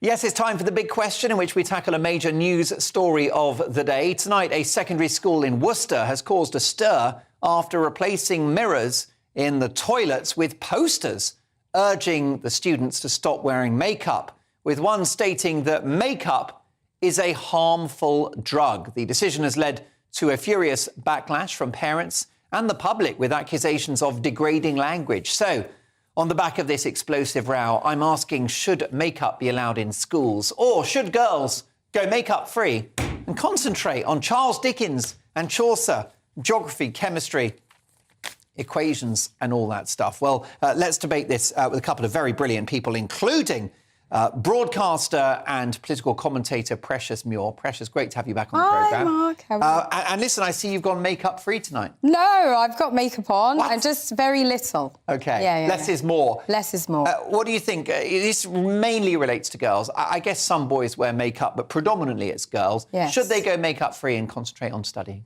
I agree that they should go makeup free. I feel like at the moment, the children in school should be focused on their education.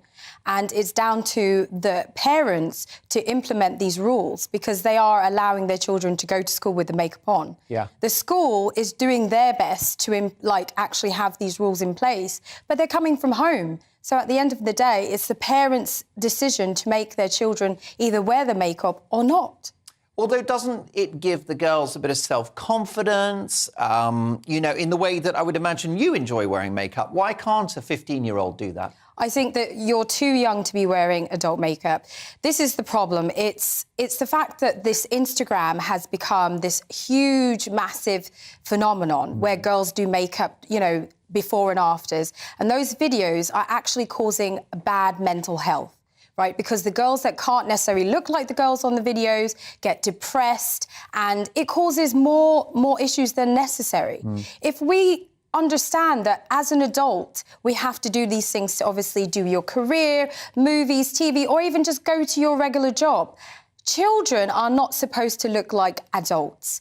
That's the difference. You're supposed to go to school to learn, and adults go to work and maybe put on hair and makeup and look fabulous, and that is the focus. When it's I'm very at work, different. I put on hair and I put on makeup. It is a very scary world out there, because we cannot stop a paedophile from thinking the things that they think, and we cannot stop the predators from violating or trying to harm our children. But we, as parents, I'm not a parent yet, but parents can control the situation from home. Before I get to Jane Cunningham, how old were you when you first started wearing makeup? Did you wear makeup at school? I never wore makeup until I was 18 years old. And I was never allowed to flat iron my hair, because my hair is very naturally curly. Right. And I was never allowed to flat iron my hair until I was 16, because my parents believed that it made me look like an adult. Well, I tell you what, we've got a fantastic lineup of contributors to this conversation, because with us now is renowned beauty content creator Jane Cunningham. Jane, great to have you on the show. Is makeup a good or a bad thing for young girls?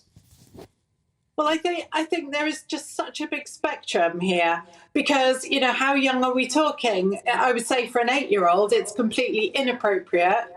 But for an 18-year-old, it's not inappropriate at all. There's such a huge spectrum.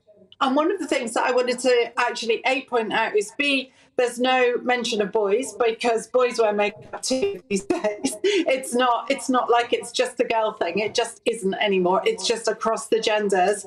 But also to think about people who've got problematic skin or scars they want to hide or something like that, and it behaves like an invisible coat of armour. Nobody's talking about looking like Kim Kardashian heading to an awards ceremony. We're just talking about basic, invisible armour, I think. Yes, I suppose. I mean, I'm not the expert, as you'll probably notice, Jane. In fact, I could do with you here before the show every night.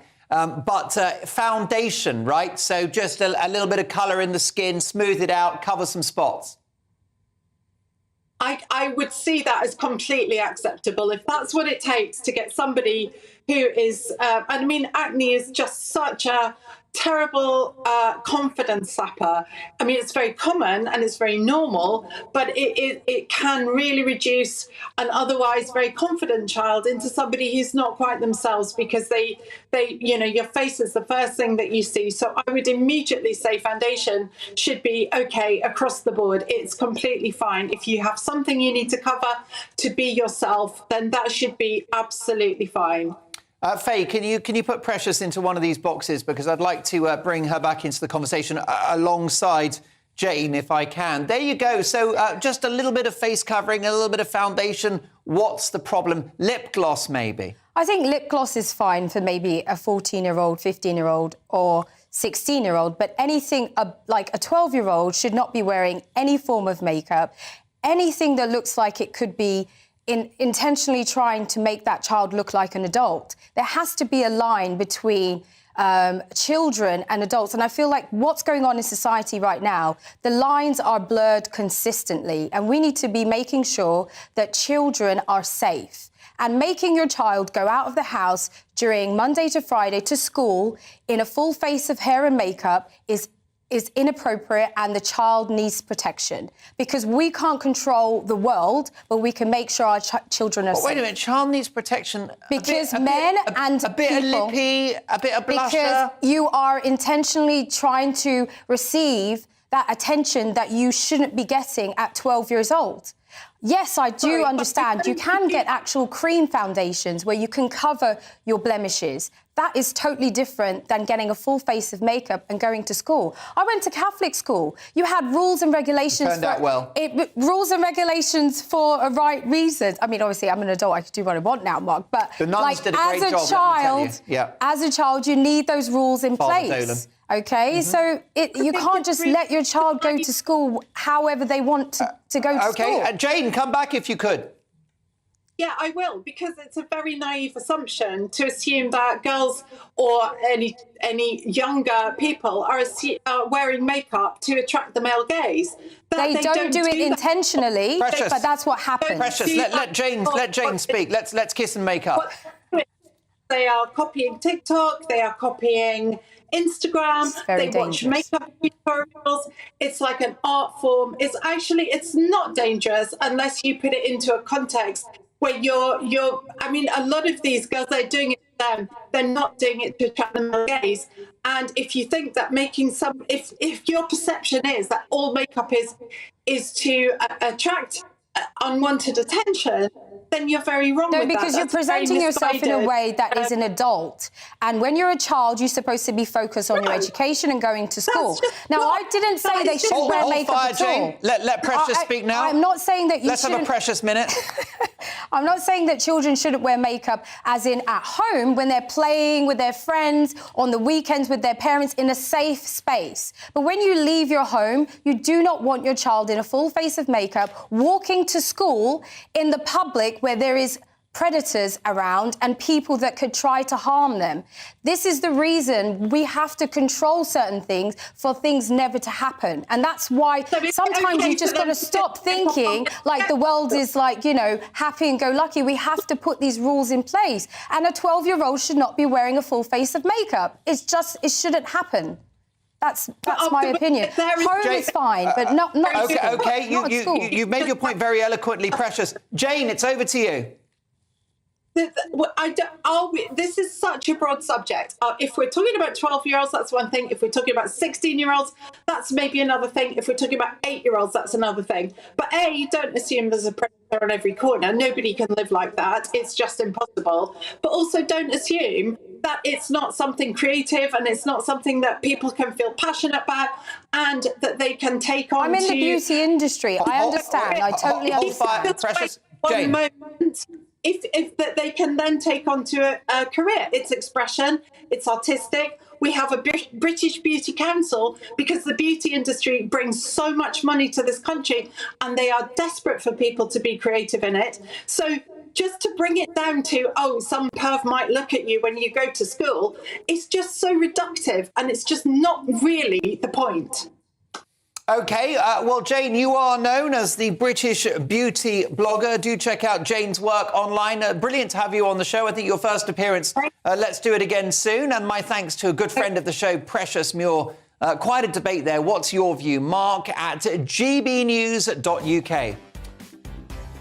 Now, coming up next, a developing story in relation to the Telegraph and those WhatsApp messages. We're going to discuss that next, but quite a big story. You won't want to go anywhere.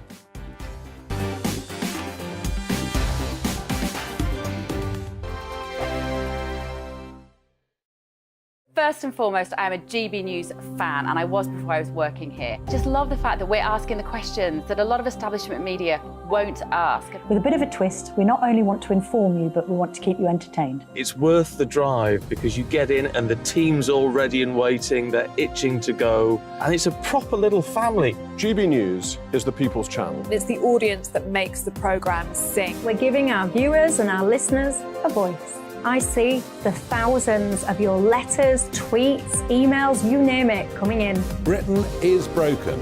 How on earth did we get into this mess? But more importantly, how do we get out of it? The establishment had their chance. Now we're here to represent you. It's time for something different. It's time for GB News. I'm very patriotic. I believe in Britain.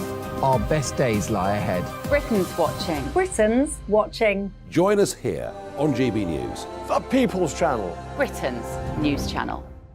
Hi, Andrew Pierce here. Join me every Friday lunchtime for a proper no-nonsense debrief of the week's events. With special guests in the studio and the GB News team on the ground, I'll be getting you up to date with news, some intelligent discussion and my own sharp take. The weekend starts here with me every Friday lunchtime on GB News, the People's Channel, Britain's news channel. I'm Michael Portillo. Join me on GB News on a Sunday morning for topical discussion, debate, arts and culture, and sometimes even some ethical dilemmas. I don't always agree with you, Michael. Michael Portillo, Sundays on GB News, the People's Channel, Britain's news channel. I'm Andrew Doyle. Join me at 7 o'clock every Sunday night for Free Speech Nation, the show where I tackle the week's biggest stories in politics and current affairs with the help of my two comedian panellists and a variety of special guests. Free Speech Nation, Sunday nights from 7 on GB News, the People's Channel, Britain's news channel. Here on GB News Live, we'll be keeping you in the picture, finding out what's happening across the country and finding out why it matters to you. We'll have the facts fast with our team of reporters and specialist correspondents. Wherever it's happening, we'll be there from 12 noon on TV, radio and online. GB News, the People's Channel, Britain's news channel. Join me, Patrick Christie's, Monday to Friday, 3 till 6. We tackle the day's news agenda like you've never seen before. It's high tempo, high octane, the most controversial topics, and the best guests. You will not be able to take your eyes and ears off it. I'm not afraid to ask the questions that you really want answered. 3 till 6 p.m, Monday to Friday on GB News, the People's Channel, Britain's news channel. Join me, Lawrence Fox, on GB News. Frank, fun, fearless, and sometimes serious. Much as I love a Friday night punch-up, what I really want is a battle of ideas. I want to look at things differently. I want to hear different voices and engage with your unique experiences. Every Friday at 7 p.m. on GB News.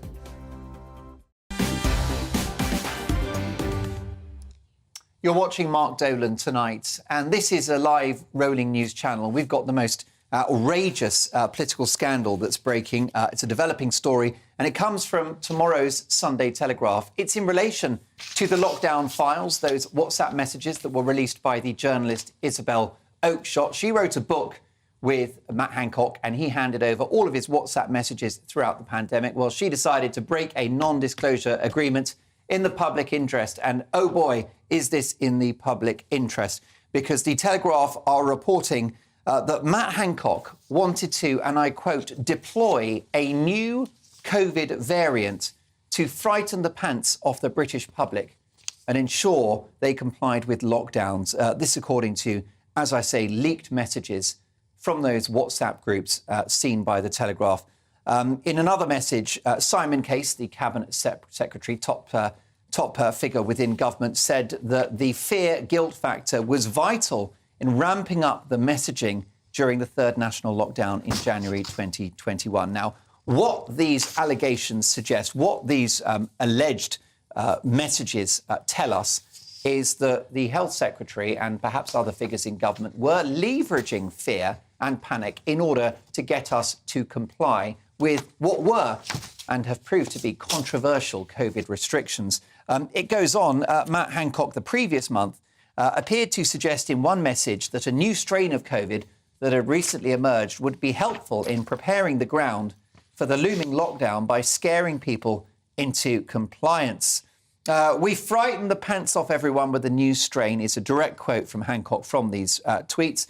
His colleague, Damon Poole, one of Hancock's media advisors, said, yep, that's what will get proper behaviour change. Those are the messages. You've got it, folks, in black and white. This is a damning story. It's going to dominate the political conversation far beyond the next 24 hours. But we wanted to get that to you straight away the moment that we've received it. Let's get reaction now from our excellent commentators on tonight's show. We have Olympian Chris Akabusi, broadcaster Neil Fox, and political commentator Alice Grant. Alice, this looks to be a shocker. Matt Hancock, when do we deploy the new variants? It's unbelievable. I think here exposed is exactly what many of us suspected during the whole lockdown process, which is much of this was purposefully kind of engineered and orchestrated by the government in order to make us panic, in order to create fear and chaos and suffering within the population so that we could comply under these many tyrannical enforcements of lockdown. And to be honest, I'm absolutely horrified by this for so many reasons, but also knowing as well that that was one of the most cruel and inhumane policies ever implemented in Britain. And, even the care home policy with our elderly, our most vulnerable in society, suffering and dying alone in care homes, the fact that that was even allowed to happen in our nation, and the fact that it was basically a kind of, a social engineering propaganda stunt by our leaders is absolutely horrifying. They must be held to account for this. So much for following the science, Neil Fox. Well, yeah, exactly. I mean, my goodness, look, 5-10 minutes ago when we were talking about your monologue, I was saying this is a story that's going to unfold, isn't it? You're right. And here we are 10 minutes later, we're talking about it. I mean, it's a great scoop for the Sunday Telegraph. I think what's actually quite scary, I think is the word, is when you actually see things down and written in black and white and you go, OK, these were the words these ministers were saying. People have always said, oh, come on, you're just conspiracy theorists. Yeah. You remember when all this was going on, anyone who said anything against the vaccination or lockdown, they were an anti-vaxxer, right? They weren't anti-vaxxers. They may Or have just been COVID denier, science denier. They may have just been going. Yeah, granny Well, killer. here's my favourite, far right. Well, there's all of those things. You couldn't just go, well, hang on, I've just gone... As a healthy scepticism, do I just want to inject anything into me? Maybe I just want to think about it for me and my kids. And now it's coming out that actually, hey, let's deploy this new one now. I'm not saying they made up the strain. No, but they were obviously saying... leverage a new strain for political ends. For political ends, to make people comply. I mean, it's terrifying. I hate to say this, but this is what the Nazis did pre-war.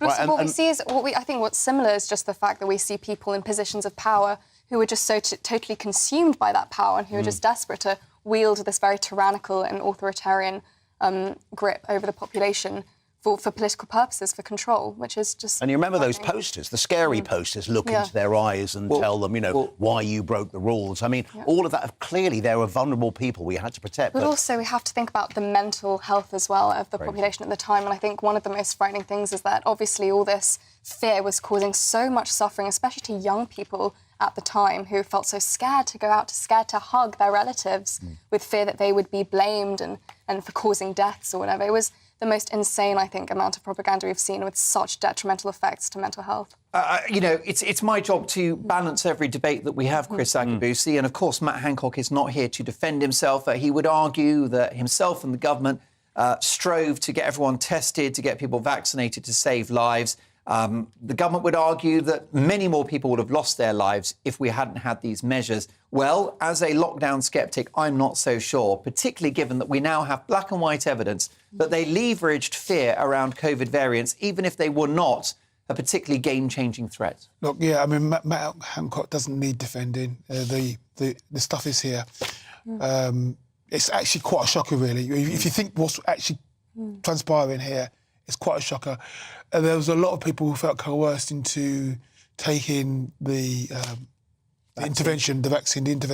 Yeah. And when they see this, and, they were pointing fingers at people like myself, who was a little bit more sceptical, a little bit more cautious, saying, hang on, I need more evidence, etc., etc. Especially because you are an athlete, you look after your body, and you're always careful about what goes into your 100%. And I just think of the betrayal of some people who really believe the science, who are following the science. The betrayal of this is about Oakeshott deserves a medal. To have come out and come out against this like this, to go against the NDA, which must have been a massive thing for her. But wow, what a bombshell this is. That's such a wonderful way to put it as well. I think the betrayal, because how many of us were so obedient at that time? Because we wanted to, many people wanted to follow the rules. Many British households really felt as though they were, playing their part, and the whole time we were being so utterly betrayed by our politicians. I'm thinking of one person in particular who was arguing with me and saying, "But Chris, if you can't trust the politicians, the people in power, then we're all lost, mate. We're all lost." The arrogance of it, Alice Grant. When do we deploy the new variant? This will frighten the pants off the public. They talk about us like we're children. That is a direct quote from my Friday Big Opinion, in which I said we were treated like children. And again, as I say, we now have the evidence. We have documentary evidence to prove it. What should happen? I think it's beyond wicked, really. I think that, obviously, I'm very grateful. All these messages are in the public interest, and it's wonderful that they've been exposed for all to see. I think there definitely should be some sort of retribution. And I've been worried for a long time, Alice Grant, about this inquiry, which I think could be an arse-covering exercise. And the narrative up till now, certainly from establishment media and perhaps establishment science as well, is that, in fact, we should have locked down sooner. It's unbelievable. I mean, you think harder. Matt Hancock right now has just been on, I'm a celebrity, get me out of here. He's in the public life. Testicles. He's just... You're going to have to eat some humble pie now. But it's the truth. The fact that he's just been... he's just been welcomed back into public life like nothing's wrong. True. Like he didn't cause so much suffering to so many people in this country. Like he didn't actually really, affect so many lives. Many people took their life during this whole lockdown policy because of how depressed and how scared they were. Could I throw Hancock another bone on this one, Neil? Because he wasn't the only health minister to have rolled out these policies and to have leveraged fear. We saw it across continental Europe. We saw it in the United States. Luckily, not some of the more rational states like Florida and Texas. but California, New York and beyond, across Europe. Matt Hancock wasn't alone. No, he wasn't alone. And to start with, of course, I felt we were going down the herd immunity route. That's looked like... It's all about family, being in people's living rooms, all the interaction and getting to know who our viewers and listeners are. When I was young, my dad used to say, "Nah, stop arguing." I wanted an outlet that would enable me to give my opinion.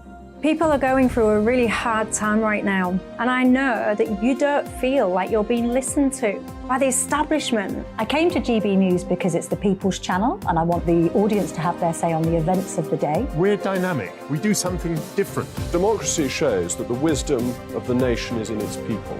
I get to travel to find out what the story is from a personal perspective. The British people aren't fools. We know when we're not being told the full story. We've got to work out how Britain moves forward from this. It's the best country in the world. The establishment had their chance. Now we're here to represent your views. Britain's watching. Britain's watching. Britain's watching. We're proud to be GB News. The People's Channel. Britain's news channel. And we will get a brief light relief by talking about a very famous public figure who's up for the chop. Find out who that is shortly. Plus tomorrow's papers, and they are going to be full of Matt Hancock. I'm sorry, there's nothing we can do about that. Lots more on this to come. Don't go anywhere.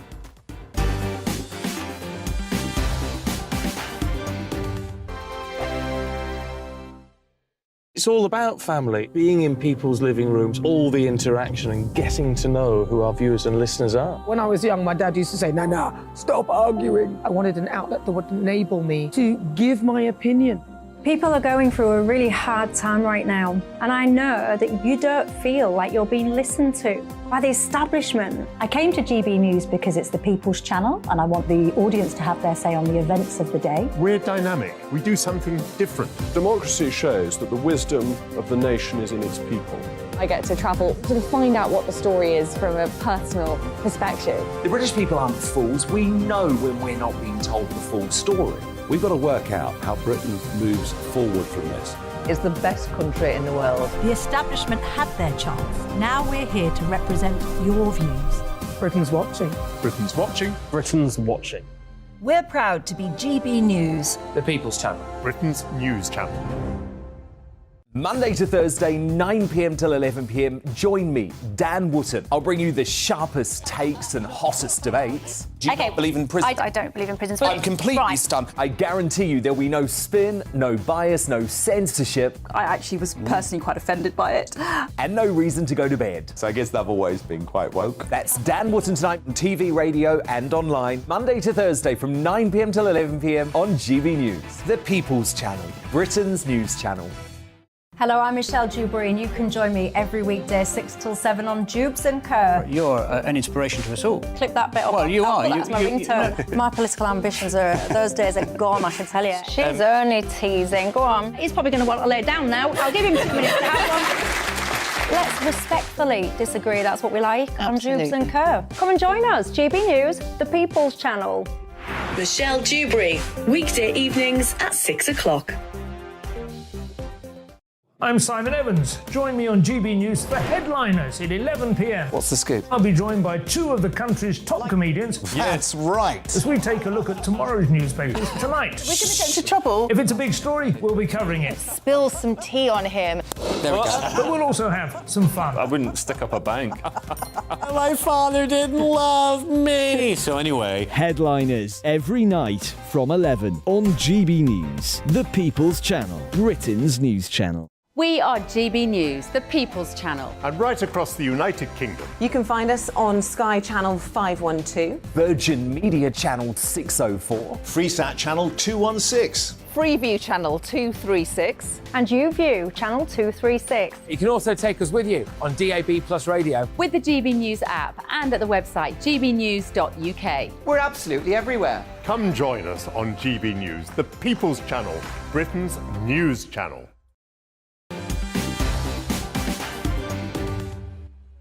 Well, on Friday, in my big opinion, I said following the release of these lockdown files, WhatsApp messages from Matt Hancock during the pandemic to his colleagues, I said everything we feared but thought has been proved right, that they were laughing at us during the pandemic, they were following the politics, not the science. Well, If you're just joining us, we've got a massive developing story. This is a huge political bombshell, not just for Matt Hancock, but the wider government at the time, including then Prime Minister Boris Johnson. The Telegraph, tomorrow's Sunday Telegraph, reveal that Matt Hancock wanted to deploy a new COVID variant to frighten the pants off the public. That's a direct quote from one of his messages, and ensure that the public complied with lockdown. This according to those leaked messages seen by the Telegraph. In another message, Simon Case, the then Cabinet Secretary, said that the fear and guilt factor was vital in ramping up the messaging during the third national lockdown in 2021. Lockdowns that I think we should never have had. Where's the science? I can't see that they were following it. But that damning headline, Matt Hancock, when do we deploy the new variant? Cynical and terrifying. We'll debate that in the papers at 10:30 with my fantastic commentators. But it's time now for US News with the Queen of US showbiz, royal and political reporting, Kinsey Schofield. Kinsey, Prince Harry back in the news with a rather troubling diagnosis. Pretty sad. Tell me more. Mark, I took down all of these notes for you as I watched Prince Harry do this live Q&A with a doctor he's a toxic trauma expert, Dr. Matei. He said that it was a great weight off of his shoulders when he left the royal family, although he kept that title. So did his wife. He also said of his critics, the more they criticize, the more he feels the need to share, Mark. So we better prepare for more. And then he said that his therapist once said to him, we're dealing with 12-year-old Harry here during one of his sessions. So, he also says he has PTSD, talked about how both him and Princess Diana never really felt like they belonged within the royal fold. But you've got a great video, I'm told, of when he discusses Afghanistan. And again, this is, I think that we'll go into the video, but he says he wasn't quite convinced, but he had to do it because that's what his job was. Yes, let's take a listen. One of the reasons why certainly so many people in the United Kingdom were not supportive of our troops was because they assumed that everybody that was serving was for the war. Yeah. But no, once you sign up, you do what you're told to do. Yeah, so there was a lot of us that didn't necessarily agree or disagree, but you were doing what you were trained to do. You were doing what you were sent to do. Has he thrown his former colleagues under the bus, Kinsey? I mean, I think so. I mean, always trying to talk his way out of things. It was a strange conversation. And if we're being honest, Harry had some great book sales initially, but the reality is there are warehouses full of boxes and boxes of his book. That's all this chat was. It was a way for them to sell more books. You got a free copy of the book if you wanted to watch the chat live. And that's really what this was. But I think it's disrespectful to do it so close to the coronation. I think that everybody should kind of keep their mouth shut. And if we've got time for the Fergie story, I've got plenty of stories for you there. Fergie's over here and she won't stop talking. Well, we'll come to Fergie in just a second, but you would have thought that Harry would stay quiet about his military past, given the fact that he has risked the lives of current and former colleagues by saying that he killed the Taliban with pleasure, picking them off like chess pieces on a board. Well, not only did he put those people in jeopardy, Mark, but he's suing your government because he wants police protection over there. I mean, he's putting himself in jeopardy. He's putting his own family in jeopardy. Let's talk about Sarah Ferguson now. Of course, she used to be married to Prince Andrew. What's she been up to? But still very much in the royal fold. King Charles invited her to Christmas this past year. She's been welcomed back a little bit closer into the family since the death of Queen Elizabeth. She's in America right now promoting a book. King Charles might be rethinking that situation. She has told an American publication that she believes the Queen is haunting the corgis that she now has, that the corgis bark at nothing. Interesting headline there. She's also said that she doesn't know Meghan Markle. She said she's never met Meghan Markle. When Meghan Markle has told us multiple times about Fergie teaching her how to curtsy, we also know Fergie was at Meghan's wedding. They were together at the funeral of Queen Elizabeth II. So it looks like Fergie might be going to the Harry and Meghan School of Porky Pies, Mark. Well, exactly. It sounds like it. What about Joe Biden? He may not make King Charles III's coronation. Yes. So his May schedule has not been solidified. It's not been released, but people at the White House, sources are saying they don't anticipate he'll go. Mark, I didn't realize there's like beef with the Biden family and the English. They're Irish Americans that apparently have some real beef there with the English. And his mother once allegedly refused to sleep in a bed because Queen Elizabeth had slept in there before. I think it's probably old age for the reason he won't come, or maybe it's because he didn't like his seat at Queen Elizabeth's, funeral, because he was kind of put further than Harry and Meghan.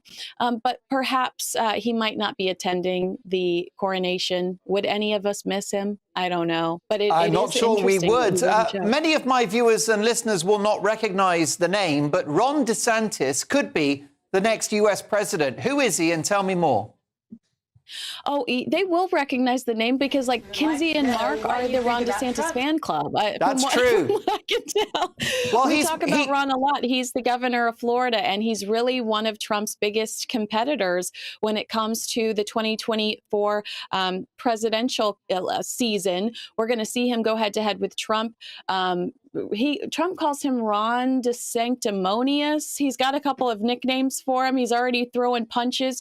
But, Ron DeSantis, I think, is a pretty strong candidate for president in 2024 because he is anti-woke and very tough on, he's very tough on crime. He's tough on everything that is common sense that seems to be lacking in some of the Democratic states here in America. Pro-freedom, pro-Brexit, an American that believes in America. He's the man. One of the first states that was like, we're done with lockdowns. We're done with masks. And what was crazy, Mark, was that all of the Democrats were criticizing him, but guess where they were vacationing? Without their masks on, inches away from their friends, shaking their booties on the dance floor. You saw AOC and all those Democrats rush to Florida when it came to vacation time because there were no lockdowns and there was freedom in the state of Florida. Ron DeSantis is my hero, a close number 2 to my ultimate heroine. It is you, Kinsey Schofield. Check out Kinsey's brilliant website, To Die For Daily, and her marvellous, soon-to-be award-winning podcast of the same name. Next up in my Take at 10, which public figure is for the chop? Find out after this.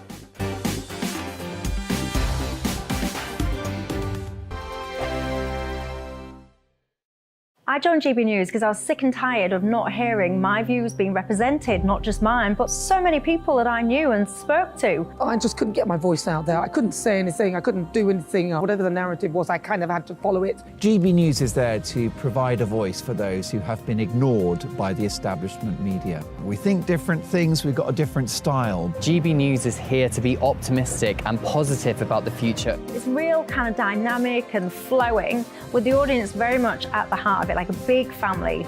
Here at GB News, we talk about the things that matter to you. Hearing the voices from right across our towns and cities, especially our towns. All sides of the argument represented with a heavy dose of opinion.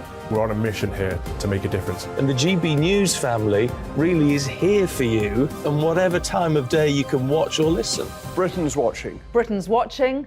We're proud to be GB News. The People's Channel. Britain's news channel. Westminster is going around in ever-decreasing circles, followed by the media. Britain is broken. How on earth did we get into this mess? But more importantly, how do we get out of it? Join me at 7 p.m, Mondays to Thursdays on Farage, here on GB News. We will have open, rational debate. We've got to work out how Britain moves forward from this. Join us here on GB News, the People's Channel. Britain is watching.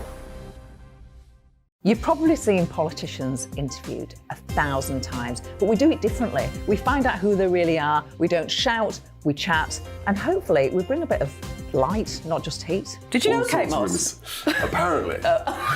Do you have a pair of jeans or a pair of jeans? No, of course I don't. What would I do with them? My friends are like, oh my God, what's she doing now? Join me every Sunday at 6 for Gloria Meets, only on GB News, the People's Channel, Britain's news channel. I'm Jacob Rees-Mogg, the Member of Parliament for North East Somerset and a former government minister. For years, I've walked the corridors of power in both Westminster and the City of London. I campaigned in the largest democratic vote in our island story. I know this country has so much to be proud of. We need to have the arguments, the discussions on how we make it better. The wisdom of the nation is in its people. Vox Populi, Vox Dei. That's why I'm joining the People's Channel. Join me Monday to Thursday at 8 p.m. on GB News, Britain's news channel.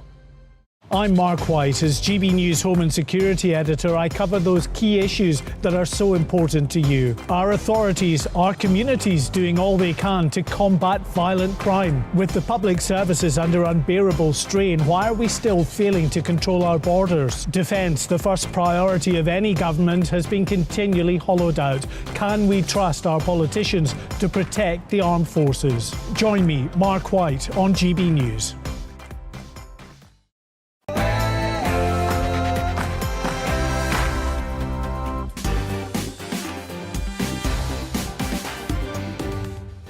It's 10 o'clock and this is Mark Dolan Tonight and a brand new hour. My take at 10, King Charles III gets his houses in order by evicting both Meghan and Harry and disgraced Prince Andrew from their royal residences. Find out why I admire our king so much for his actions this week. And we've got tomorrow morning's Sunday papers, including that extraordinary new development, courtesy of tomorrow's Sunday Telegraph. WhatsApp messages from Matt Hancock. When do we deploy the new variant is a direct quote from the ex-Health Secretary. Full reaction to that in the papers. Lots to get through. I'll be talking about King Charles next. You won't want to miss it. Harry and Meghan and Andrew have had their just desserts. Lots to get through. A busy hour. First, the headlines with Aaron Armstrong.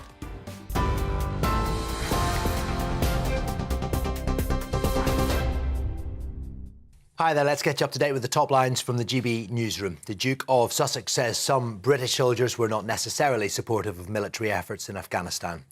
In a live-streamed interview with the trauma therapist Dr. Gabor Mate, Prince Harry says he did not align with the West during the conflict. In his memoir, the Duke of Sussex describes killing 25 Taliban fighters in Afghanistan as chess pieces taken off the board. One of the reasons why certainly so many people in the United Kingdom were not supportive of our troops was because they assumed that everybody that was serving was for the war. Yeah. But no, once you sign up, you do what you're told to do. Yeah. So there was a lot of us that didn't necessarily agree or disagree, but you were doing what you were trained to do. You were doing what you were sent to do. New WhatsApp messages involving Matt Hancock reveal how the former health secretary battled to save his job after footage of him embracing his colleague Gina Cullen D'Angelo emerged during lockdown. A string of messages published in the Daily Telegraph illustrate how Hancock tried to find exceptions to the rules to justify his behaviour. He initially wanted to claim no rules were broken, then decided to apologise for breaking lockdown guidance before finally tendering his resignation 2 days later. New powers to crack down on small boats crossing the Channel are expected to be announced by the government next week. The legislation is expected to make asylum claims inadmissible from those who travel to the UK on small boats. The Home Office would be required to remove those migrants to Rwanda or a safe third country, and they'd be banned from returning to the UK. Protests have broken out in several cities across Iran over the suspected poisoning of hundreds of schoolgirls in recent months. Concerned parents have taken part in anti-government demonstrations in the capital, Tehran, following an escalation in cases this week. Iran's interior minister says investigators have found suspicious samples. More than 1,000 Iranian students across 31 provinces, mostly schoolgirls, have fallen ill over the past 3 months. Fierce fighting continues in and around the eastern Ukrainian city of Bakhmut, but Russian forces have not yet taken control of it. Ukraine's armed forces say they've reinforced the area with elite units to hold off repeated attempts by the Russian army, along with the Wagner mercenary group, to surround the city. Less than 4,000 civilians remain in Bakhmut, which has seen months of intense fighting as Russia attempts to take a first major prize in a costly winter offensive. And temperatures are expected to drop below freezing next week, with snow, ice and cold winds predicted for parts of the UK. A yellow warning's in place for northern and eastern Scotland, as well as the northeast of England. That's throughout Monday and Tuesday. Severe weather means affected areas are likely to experience power outages, travel delays, and some rural communities may be cut off. That is it for the moment, but now it is back to Mark Dolan tonight.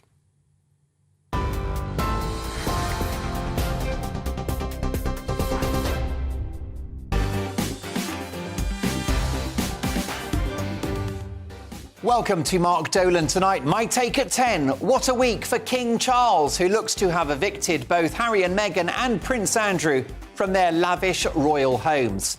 Plus, tomorrow's papers live and uninterrupted right through until 11 with reaction from my top 3 commentators.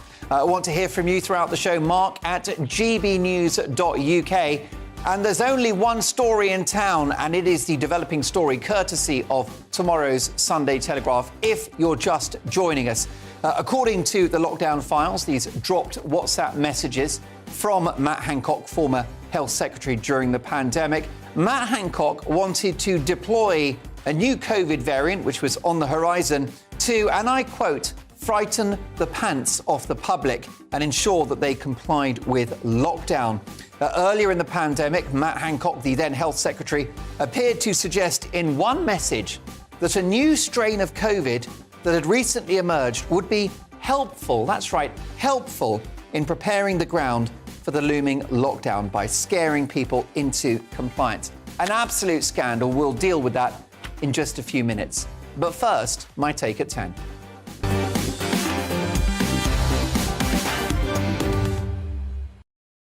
It couldn't happen to two nicer people. Privacy-obsessed self-publicists Harry and Meghan have been evicted from Frogmore Cottage by our wonderfully decisive new king, who seems to be getting his house and all of the royal houses in order. To see this entitled, self-indulgent pair thrown out of Frogmore had me leaping for joy. These spineless amphibians will have to find another pad to jump on. I'm green with envy. The saga of Frogmore Cottage tells you everything you need to know about this couple. They were gifted this stunning property after their wedding and gifted almost £2.5 million to make their forever home, but which they only inhabited for a matter of months.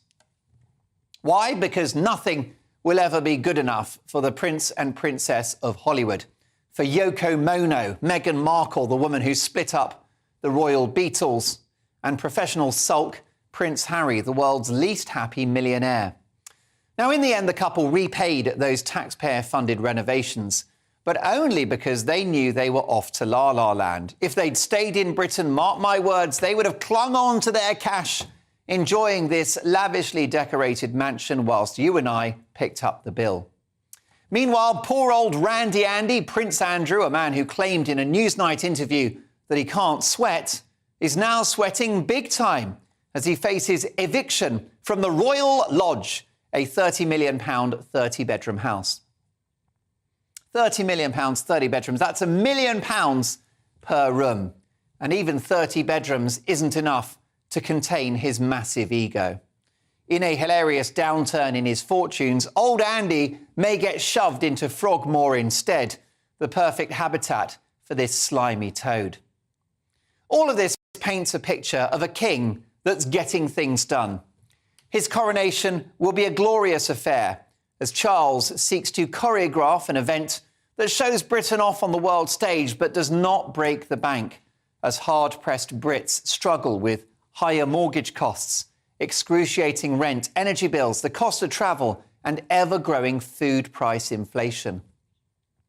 Let me tell you, I was in Co-op the other day. I'm a big fan of Co-op. Do you like Co-op? I think they're great. But I wanted to buy a packet of shortbread biscuits, their own brand. £2.55. What the hell is going on? So people are struggling. Charles knows that. And he rightly wants to slim down the whole operation, which is why it's rumoured that Andrew will lose his £250,000 a year salary and be demoted to more modest accommodation.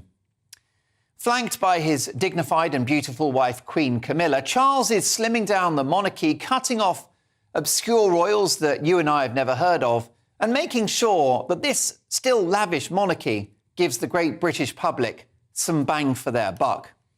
For all I care, Prince Andrew could see out his days in a Premier Inn. He could bunk up with Lenny Henry. Although, for me, even a Premier Inn is too classy for this man that has embarrassed the royal family to such an extent. I'd say shove him in the Hotel California, where you can check out any time you like, but you can never leave. And as for Harry and Meghan, they'll just have to continue to rough it in their Montecito mansion, which we're told boasts 16 bathrooms, perfect for the amount of crap they spout. Well done to King Charles for flushing out these useless royals. They've gone from home sweet home to sweet FA.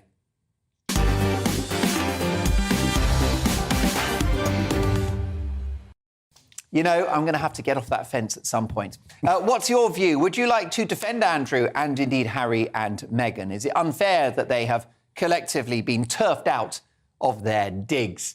Let me know, Mark, at gbnews.uk. Have I been too hard on the Sussexes? I'll get to your emails shortly, but reacting to my take at 10, my wonderful top commentators, Olympian and broadcaster Chris Akabusi, radio and TV presenter Neil Fox, and political commentator Alice Grant. Chris Akabusi, Meghan and Harry have been shown their marching orders. They're out of Frogmore. Well done, King Charles. So we're still talking about Meghan and Harry. Won't let it go. It's a good news story. Yeah, look, I mean, as you've said, you know, King Charles is getting his house in order. And, you know, it should be a private affair, but clearly there is a public interest. You wonder who's going to move into those houses. I think the Duke and Duchess of Sussex, if they're living in America, don't need the house anyway. And let's move on. I mean, I'm not interested in it. You know, crack on. You live in Montecito. You've got your 16 bathrooms. You can have... well, no. You can powder your nose in each bathroom twice a month and crack on. You know, you don't need Frogmore.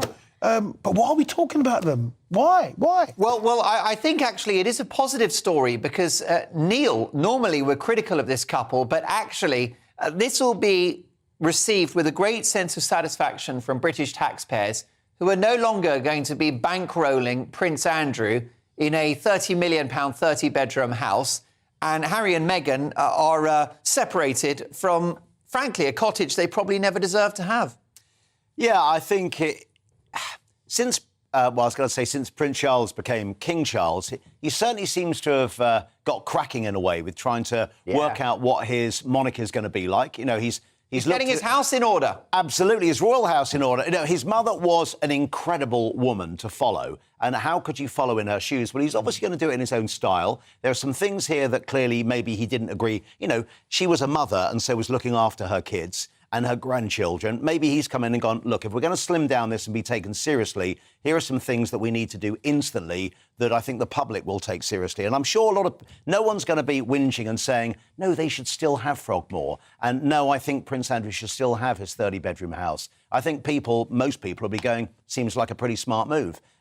Where they go, look, there's a family, they can look after their own family, but not through the public purse. So I think this seems to be a very good move. And obviously, by the way, one thing, we are going to have a whip round and get you some new shortbread biscuits. I'm a little bit worried about that. Sorry. £2.55. Well, I know it's clearly something that's really bothering you. I mean, maybe some people are thinking there are other big problems that we should discuss. No, but look, I think this is a very good move from King Charles. And so far, I would say him and Queen Consort have done nothing wrong. They've been fabulous.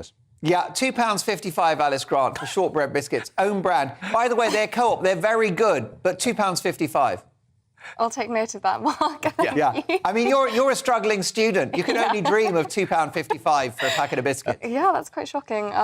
Yeah, as you said in your monologue as well about the coronation ceremony, which we're all looking forward to, I hope that it still very much, emphasises how important the monarchy is for Britain and shows us as best as we can on the world stage, while also, of course, taking into account the British households who are suffering so much right now due to the lockdown policies and the economic upheaval which we've seen so recently. So I don't want necessarily, Alice, to see Prince Andrew on the streets or anything like that, but I don't think that in the current climate, under these economic circumstances, that one prince should be living in a 30-bedroom house? No, especially I think much more scrutiny should be on Prince Andrew, I think even far more so than on Harry and Meghan. Correct. Simply because he's been involved in some things which are so highly dubious and sinister that I think he really should be someone who's scrutinised heavily by public media. And I think this move will be very popular with the British public, who of course are quite shocked about his connections with Epstein. So. Mark Dolan tonight boasts the best commentators on the national airwaves. And Alice, Neil and Chris will be back at 10:30 for all of tomorrow's papers. But next up, I'm going to speak to David Maddox, who is the political editor of the Express Online. And it's this extraordinary developing story, potentially the biggest political story of the year so far. And it's those lockdown files and explosive revelations in tomorrow's paper about Matt Hancock. That's next.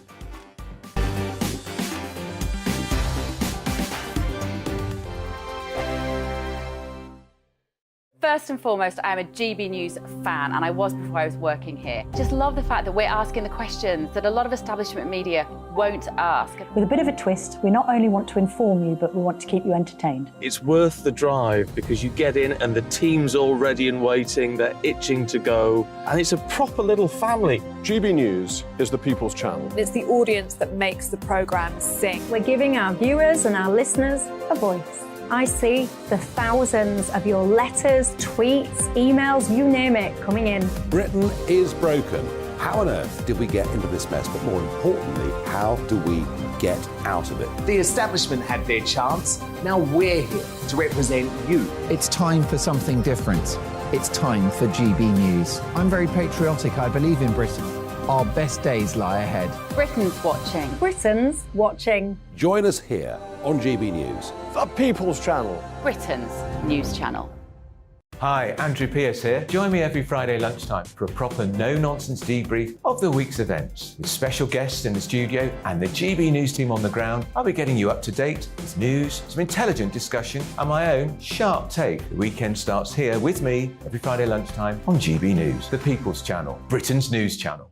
I'm Michael Portillo. Join me on GB News on a Sunday morning for topical discussion, debate, arts and culture, and sometimes even some ethical dilemmas. I don't always agree with you, Michael. Michael Portillo, Sundays on GB News, the People's Channel, Britain's news channel. I'm Andrew Doyle. Join me at 7 o'clock every Sunday night for Free Speech Nation, the show where I tackle the week's biggest stories in politics and current affairs with the help of my two comedian panellists and a variety of special guests. Free Speech Nation, Sunday nights from 7 on GB News, the People's Channel, Britain's news channel. Here on GB News Live, we'll be keeping you in the picture, finding out what's happening across the country and finding out why it matters to you. We'll have the facts fast with our team of reporters and specialist correspondents. Wherever it's happening, we'll be there from 12 noon on TV, radio and online. GB News, the People's Channel, Britain's news channel. Join me, Patrick Christie's, Monday to Friday, 3 till 6. We tackle the day's news agenda like you've never seen before. It's high tempo, high octane, the most controversial topics, and the best guests. You will not be able to take your eyes and ears off it. I'm not afraid to ask the questions that you really want answered. 3 till 6 p.m, Monday to Friday on GB News, the People's Channel, Britain's news channel. Join me, Lawrence Fox, on GB News. Frank, fun, fearless, and sometimes serious. Much as I love a Friday night punch-up, what I really want is a battle of ideas. I want to look at things differently. I want to hear different voices and engage with your unique experiences. Every Friday at 7 p.m. on GB News.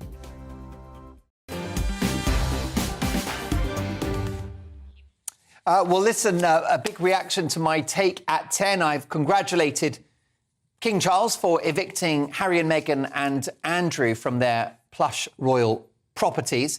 Let's get some response to this. Elizabeth says, Mark, the Duke of York couldn't sweat for a while because he'd been repeatedly flying his helicopter as a decoy for the Exocet missiles our friends the French had supplied the Argentinians. This was the most adrenaline-boosting activity.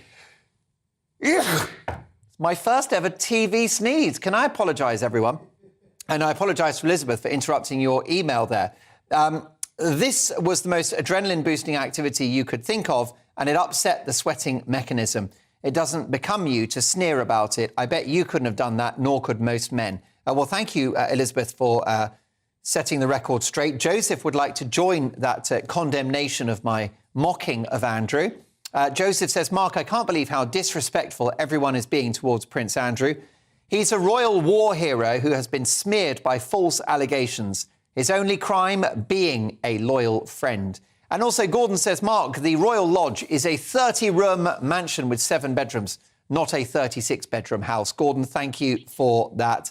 Lots more emails. I could read your emails all night, but we'll get to more of them later. It's time now for this.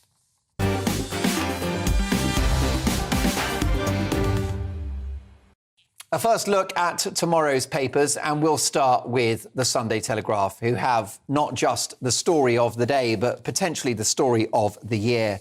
The lockdown files, Hancock's plan to frighten the pants off the public. Matt Hancock wanted to deploy a new COVID variant to frighten the pants off the public and ensure they complied with lockdown. He appeared to suggest in another message that a new strain of COVID that had recently emerged would be helpful in preparing the ground for the looming lockdown by scaring people into compliance. We will frighten the pants off everyone with the new strain, he said.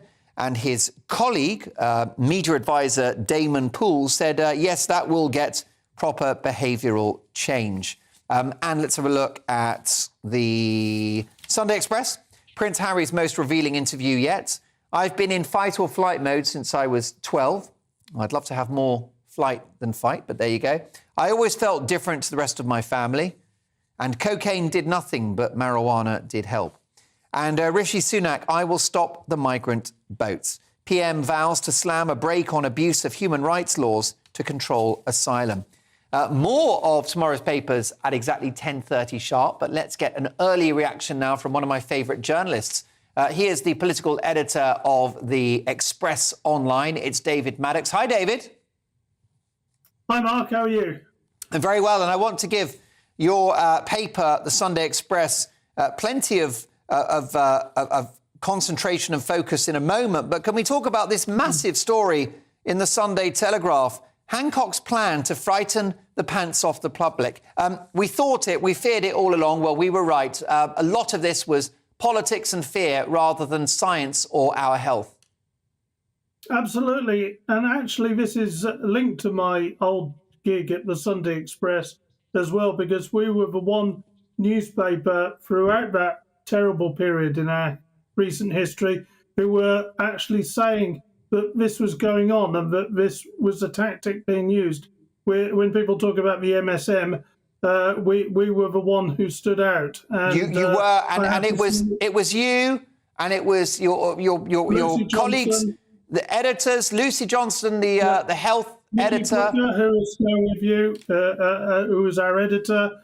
We took a lot of flack from it. We took a lot of flack internally in our company from it as well, but we stood by it. Lucy Johnson, I'm going to give a shout out for her because she's the health editor of the Sunday Express and has been on this for 2 years now, and she did great work under very difficult circumstances. But the Sunday Telegraph today and these WhatsApp messages prove that we were right all along. It is a disgraceful period in our history, and I'm afraid it's still continuing in some respects. Some people still cannot accept that this sort of thing went on. They still want to justify the terrible tactics which were used to scare the population. I mean, they were literally using things developed by the CIA to terrify the population into submission, and there is an awful lot more to come out, I suspect, on this. Indeed. Can there be any defence made for the government, David? Could it be argued that the reason why they deployed fear is because they wanted people to follow the regulations so that the NHS wouldn't be overwhelmed and that lives could be saved? Is that an adequate defence? I think that is a partial defence, and I've always thought it was a partial defence, and I think they were getting a lot of conflicting messages. My problem with it is that the further we went on with lockdown and the further damage it was clearly doing to the rest of society and the rest of the country, both on a social level. I mean, my son was taking GCSEs at the time. His generation at school have their GCSEs and A levels wrecked. But we look at what's happened to the economy. We look at the NHS waiting lists. All the things which were warned about at the time were not heeded to. And frankly, the further we went on with that lockdown, the less justified that lockdown. And we have to remember, even at the end, it took a rebellion of 100 Conservative MPs to stop yet another one, which would have been utterly futile. Indeed, we could talk about in my view, madness of lockdowns, all day long. We could devote a show to it, David. A peer-reviewed study published in The Spectator suggested that cases were falling before each of the 3 national lockdowns. Professor of evidence-based medicine at Oxford University, Carl Hennigan, said that second lockdown, the numbers did not add up. What happened to him? Vilified, attacked, and demonised as a granny killer. Literally locked out of Downing Street, Carl Hennigan was.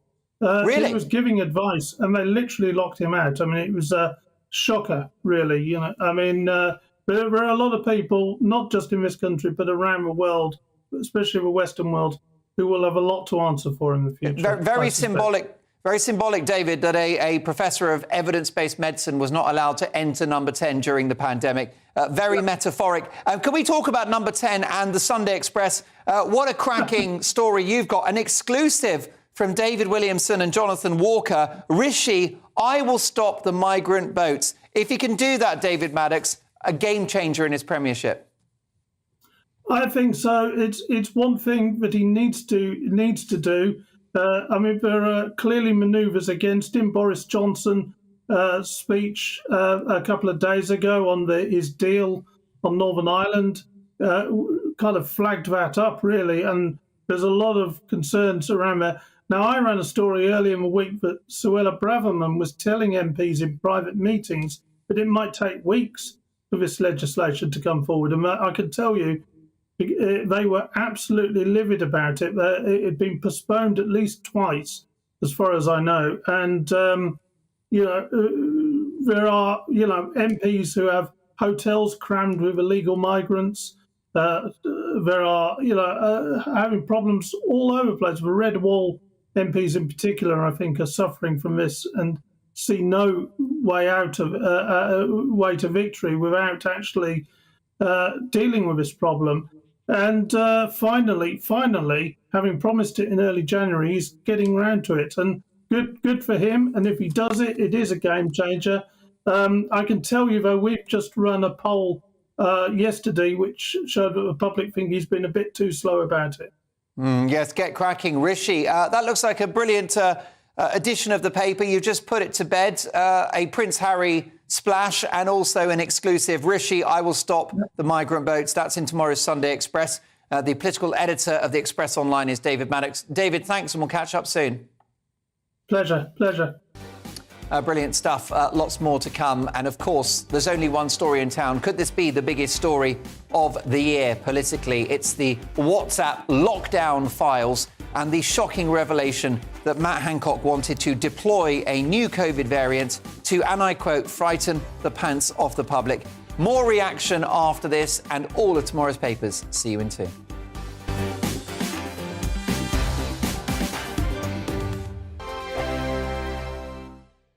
First and foremost, I am a GB News fan, and I was before I was working here. Just love the fact that we're asking the questions that a lot of establishment media won't ask. With a bit of a twist, we not only want to inform you, but we want to keep you entertained. It's worth the drive because you get in and the team's all ready and waiting, they're itching to go, and it's a proper little family. GB News is the People's Channel. It's the audience that makes the programme sing. We're giving our viewers and our listeners a voice. I see the thousands of your letters, tweets, emails, you name it, coming in. Britain is broken. How on earth did we get into this mess? But more importantly, how do we get out of it? The establishment had their chance. Now we're here to represent you. It's time for something different.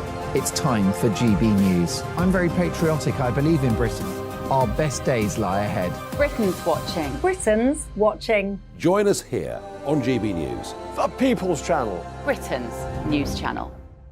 Hi, Andrew Pierce here. Join me every Friday lunchtime for a proper no-nonsense debrief of the week's events. With special guests in the studio and the GB News team on the ground, I'll be getting you up to date with news, some intelligent discussion and my own sharp take. The weekend starts here with me every Friday lunchtime on GB News, the People's Channel, Britain's news channel. I'm Michael Portillo. Join me on GB News on a Sunday morning for topical discussion, debate, arts and culture, and sometimes even ethical dilemmas. I don't always agree with you, Michael. Michael Portillo, Sundays on GB News, the People's Channel, Britain's news channel.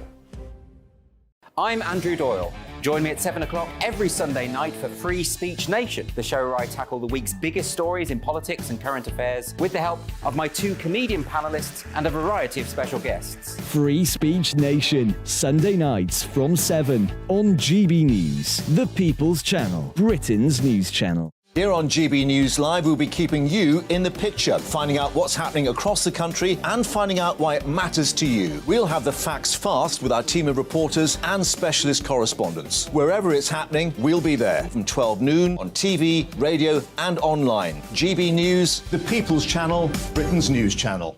Join me, Patrick Christie's, Monday to Friday, 3 till 6. We tackle the day's news agenda like you've never seen before. It's high tempo, high octane, the most controversial topics and the best guests. You will not be able to take your eyes and ears off it. I'm not afraid to ask the questions that you really want answered. 3 till 6 p.m, Monday to Friday on GB News, the People's Channel, Britain's news channel. Join me, Lawrence Fox, on GB News. Frank, fun, fearless and sometimes serious. Much as I love a Friday night punch-up, what I really want is a battle of ideas. I want to look at things differently. I want to hear different voices and engage with your unique experiences. Every Friday at 7 p.m. on GB News.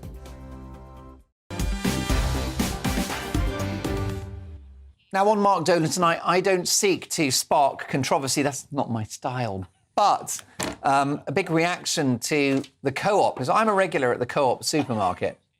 I like it. I think it's the people's supermarket. I think they do a good job. Other supermarkets are available. Sainsbury's is good, Tesco. But they do these amazing shortbread biscuits. Own brand, but like posh, like Taste the Difference type. Anyway, £2.55 for a packet. So I've had to stop buying them. £2.55, which is an example of the horrific food price inflation. Well, look, my lovely commentator's not happy that I'm eating these shortbreads, but how about this from Jonathan? Mark, the Co-op, good, you're having a laugh. It's more expensive than Waitrose. Well, Jonathan, you're right, I found out the hard way. It's time for this. Yes, indeed, tomorrow's papers with full reaction from the finest commentators on the national television and radio airwaves. We start with the Telegraph. How could we not? They've got the scoop of the century. Hancock's plan to frighten the pants off the public. If you're just joining us, a massive, massive story. Matt Hancock sought to leverage the arrival of a new variant, saying we can weaponise this, we can deploy this new variant to frighten the pants off the public. Government didn't consider how scare tactics would affect the most vulnerable. That in a commentary piece from Isabel Oakeshott, who is the journalist responsible for dropping those WhatsApp messages. And also, Tories accuse Simon Case of left-wing bias over COVID rules. Next up, the Mail on Sunday. And this is a big story. Rishi, make no mistake, I will deport Channel migrants. PM's bid to end the farce of asylum seekers abusing human rights laws to stay in the UK. And Prince Harry says cannabis helped his mental health. Sunday Express, Prince Harry's most revealing interview yet. I've been in fight or flight mode since I was 12. I always felt different to the rest of my family. Cocaine did nothing, but marijuana did help. Also, Rishi, I'll stop migrant boats. PM vows to slam a brake on abuse of human rights laws to control asylum. The Observer, he's gone full Trump. Tories turn on Boris Johnson over Partygate. And ministers face legal threat over net zero policy failure. Cabinet ministers have been warned by senior civil servants that they face court action because of their catastrophic failure to develop policies for tackling climate change, according to secret documents obtained by the Observer. I'm sure that they received those documents with pleasure and glee. The Sunday Mirror, Prince on childhood trauma, Harry's new blast at Charles. We don't speak the same language. I feel better and stronger than ever. And The Independent, so why are you funding courses for top executives on £100,000 a year? Millions of pounds in taxpayers' money are being used to part-fund university courses for executives earning six-figure salaries. The spending is happening despite government attempts to end such use of the apprenticeship levy 2 years ago. And the Daily Star Sunday at last. Great news for normal-looking people everywhere. Ab Flab. Docs, six-packs are bad for your health and beer bellies are good. Don't waste your time getting a six-pack. Sculpted abs are officially unhealthy. Doctors warn getting ripped can shrink your willy. Nervous laughter from the boys there. But a bit of extra timber will help keep you warm and happy. Cheers, say the Daily Star Sunday. And here's a surprise, that article written by a bloke. Who knew? Making a young lady blush. Those are your front pages. Yeah. And let's deal with this if you're just joining us. Quite astonishing. The Sunday Telegraph, Matt Hancock's plan to frighten the pants off the public. That comes from a WhatsApp message that he sent whilst he was Health Secretary. It's a series of messages that have been made public courtesy of the journalist Isabel Oakeshott. And can I ask you, Alice Grant, was Isabel Oakeshott serving the national interest by dropping these WhatsApp messages? Because many would argue that a private message should remain just that. It was definitely in the national interest for these messages to be revealed. And I just think, how dare Matt Hancock have stood on a podium telling us to follow the science when he's talking about how to frighten the pants off the public and when to deploy a variant. No, it is totally unscientific. And it's so disgraceful and so shameful that he was behaving like this whilst lecturing us almost, every week about how we are the ones to blame, how it is our behaviour that must change, and how we must be obedient to these rules, which were unscientific and which were simply used to just centralise more power, more control to the health minister. Now, a regular on this programme is Laura Dodson, who of course wrote A State of Fear, which was all about how Laura Dodsworth. It was all about how Laura. She wrote about how the government deployed fear tactics in order to get people to comply. And she argued in the book that it's like letting the genie out of the lamp, because once you deploy those fear tactics, you can do it for other things, like making people scared about climate change. Or any number of any other so-called emergencies. The government ushered in these fear tactics because it was for our good, it was to save lives. Does that justify it? No, not at all. And of course it wasn't for the common good. How could scaring people into, abysmal depression and almost suicide be at all good for public health? It's laughable and it's communist. Also, was it the right thing to make people afraid of a disease that in many cases wasn't going to kill them? No, of course, we all knew it had a 99% survival rate. It's unbelievable. The science just... The very fact that you needed to deploy fear to frighten people tells you how limited the disease actually was. Because, you wouldn't need to frighten me if I actually saw people dying in the streets, being ripped out of their homes. But you wouldn't need to frighten me. I'll be frightened. Don't worry about that. I'm going nowhere. I'm stuck in my house. I'm doing nothing. Well, I mean, I know this might sound very indelicate. Well, I don't care because it's my show. But if God forbid, if HIV was airborne, you would not have to enforce lockdowns. No, that's absolutely right. That's what I always thought as well. I'd happily isolate if I genuinely felt that there was an extreme threat out there, of course. I mean, there's Isabel Oakeshott, who obviously broke this story, says government didn't consider how scare tactics would affect the most vulnerable. And, like, my mum at the time was in sort of sheltered accommodation. She was 91, I think, when this all started. And, so every day I'd call my mum. That they weren't allowed to, you have to remember, all those people that are in homes, they weren't allowed to see anyone. Food was left at doors. It was like, she said, I haven't got much life left in my life, but the life I'm living now, this is not life. I'm locked. So many people like that. And they were terrified to go out. I know so many older people, and they said, I'll take my chances. Well, that's exactly what my mum said. I'd got to go out. I want to see my grandchildren. I want to see you guys. I just want to live because something's going to get me. I'm old. So I think a lot of people like that were saying, please let me get out there and just live a bit. Please let me come home for Christmas. I don't know how many Christmases I've got left. I want to be with my family for Christmas. No, it's... But she said, something's going to get me, and it could be this, it could be something else. It could be pneumonia, it could be flu. I think it was a joke for him. But these messages... The infection fatality rate, even for older, vulnerable people, it wasn't 100%. You were still unlucky if COVID took you. There is a flip side, though, which is about whether or not, the ends justified the means, Chris, in relation to NHS capacity. Because what if, ambulances were being turned away because hospitals were overwhelmed. Is that not the silver bullet argument? Sorry, for a minute, someone else can answer that one, because what I think you was going to do... My concern here is that Hancock is a very opportunist psychopath. Fall guy. No. the fall guy. Because it's quite obvious. The whipping boy. Yeah, exactly. Let's put it all on Hancock. Let him carry the can. Let him be the patsy. You know, yes, of course, there looks like a little bit of megalomania in Hancock. He can be accused of naivety and hubris, but he is one. He is not the only one. There are hundreds of Matt Hancocks. Whether it's there was a cabinet. Anthony Fauci in America. By the way, I think, you know, I mean, this show is the home of free speech. I think maybe calling Matt Hancock a psychopath is possibly a little harsh. These messages talk about him frightening the public. Whilst so many people were really facing the most dreadful consequences, I think it's fair to say that none of these measures are at all, I think, like, normal in terms of, like, societal behaviour. You just feel like you've been used. I mean, when you read these, we've all suspected it. You just feel we've all been used and we've been manipulated so badly now. And, yeah, you're quite right. It wasn't, you know, look, there was that awful time, to answer your question, if the ambulances had been arriving and there was no space. You know, let's remember what happens in New York,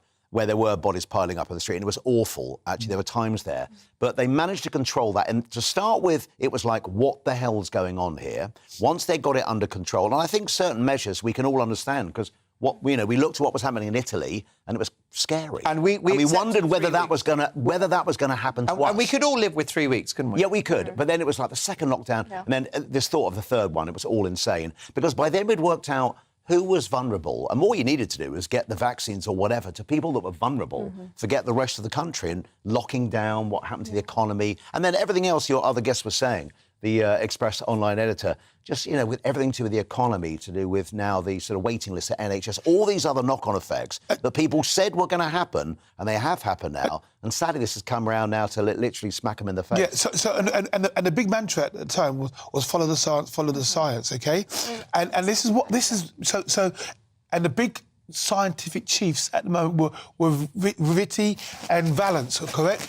And all of a sudden, we're not hearing from them. And it just so happened that I googled a page. This is actually The Guardian. On the 26th of February, the government's two most senior advisors in the pandemic will turn their attention to health inequalities and the state of the UK's air and emerging technologies. Well, you know, so they've moved away from following the science and the COVID, which justified a lot of this fear that Hancock felt he had to do, to now worrying about health inequalities and the state of the UK's air and emerging technologies. That in itself is worrying for me anyway. But I want to know, I'd say Whitty and Valance and all the other people who stood up there behind that podium and were telling us, you do this and another variant is coming and do this again and... You know, basically shifting the blame entirely on the public when they were the ones not following the science, when we all knew that the science behind things like masking or isolating was dubious, and still we were punished. We were fined. Masking. We were threatened. No tangible benefit for viruses. Indeed, we were threatened with criminal liability if we disobeyed the rules. Whilst our elderly were starving and isolated in care homes, that was wicked. Well, is it therefore missing the point to demonise Matt Hancock?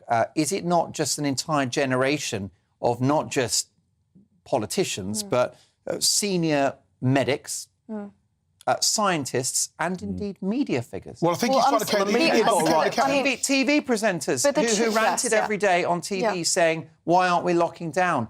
Journalists at those press conferences. I mean, I worked for Talk Radio previously to here. You could never get an invitation to those press conferences to be lockdown sceptic and say, wait a minute, perhaps school closures will be really bad for children and won't save lives. Of course, but no such questions were asked. There have been broadcasters on air who did actually dare to question this, and they lost their job. They lost their job. They suddenly lost their contracts. You know, because even a lot of those media organisations had to be following, I suppose, they didn't want to fall out with the government, so you just keep on spouting the same thing. I think it all can be traced back to Matt Hancock. He was health minister at the time. These texts prove that he was the one who was orchestrating a lot of the propaganda. But what about Chris's point that you'd had Fauci in America and every health minister in every European country apart from Sweden? But at the same time, there was also other countries like Japan, for example, who took a more lighter approach to to the social effects of like lockdown. But the point is, we had an opportunity here in Britain to be different. We have been a freedom-loving country for centuries, and that's something which defines us as British people. And we had like our freedom. Plan. Exactly, standard operation procedure. Which, by the way, the pre-pandemic plan that was crafted by the UK and top UK scientists was dumped by us and deployed by the Swedes. And in Sweden have had among the lowest excess deaths in Europe since 2020. Yeah. So surely that is, I mean, you mentioned you can't really compare countries. Well, in the end, you know, they've got densely populated cities. They have over a million immigrant population who are a health risk in terms of metabolic syndrome and things like that. So actually, yeah, we're not Sweden, but it's not wildly different. And you would think, given that Sweden didn't have these measures, they didn't have mask mandates or lockdowns, you would think, wouldn't you, that there would be a noticeable difference? That our lockdowns moved the dial. Well, I'm not seeing that. No, not at all. And actually, our economy bounced back much. Sorry, their economy bounced back way quicker because it wasn't open. Because it wasn't decimated like ours. Yeah. I think, lockdown was the easy option in a way. It was the option, just scare the public. It was the option to enforce tyranny when there was no need for it. And I think that's what will really upset the British public at the moment, is knowing that we had an opportunity to do things differently, and yet they insisted with this authoritarianism. Mark Dolan tonight boasts the best commentators on the national television and radio airwaves. Olympian Chris Akabusi, radio and TV legend Neil Fox, and the brilliant political commentator doing some great commentary just there, Alice Grant. However, do you agree, do you disagree? Let me know, Mark, at gbnews.uk. More from the papers next, and some more explosive stories. Don't go anywhere.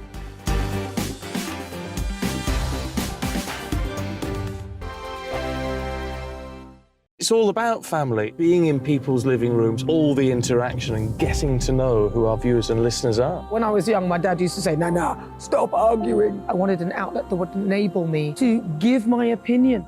People are going through a really hard time right now, and I know that you don't feel like you're being listened to by the establishment. I came to GB News because it's the People's Channel, and I want the audience to have their say on the events of the day. We're dynamic. We do something different. Democracy shows that the wisdom of the nation is in its people. I get to travel to find out what the story is from a personal perspective. The British people aren't fools. We know when we're not being told the full story. We've got to work out how Britain moves forward from this. It's the best country in the world. The establishment had their chance. Now we're here to represent your views. Britain's watching. Britain's watching. Britain's watching. We're proud to be GB News, The People's Channel. Britain's news channel. Hello, I'm Esther McVeigh. And I'm Philip Davis. Whether you're watching or listening on TV, online or on radio, we handpick the latest stories, debates and expert opinions for your weekend. So whether that's politics, news or showbiz, we've got it covered. Join us every Saturday morning at 10 o'clock on GB News. Join me, Camilla Tominey, on Sunday mornings from 9:30, taking the politicians to task and breaking out of SW1 to see how their decisions are affecting you across the UK. Bursting the Westminster bubble every Sunday morning, only on GB News, the People's Channel. Britain's watching. GB News has its own late-night paper preview show, Headliners, where comedians take you through the next day's top news stories. You don't have to bother reading the newspaper, we've got it covered for you. Headliners, every night at 11 p.m. and repeated every morning at 5 a.m. We won't send you to sleep like some of the other paper review shows out there. GB News, the People's Channel, Britain's news channel. Join me, Nana Akue, Saturday and Sunday afternoons on GB News.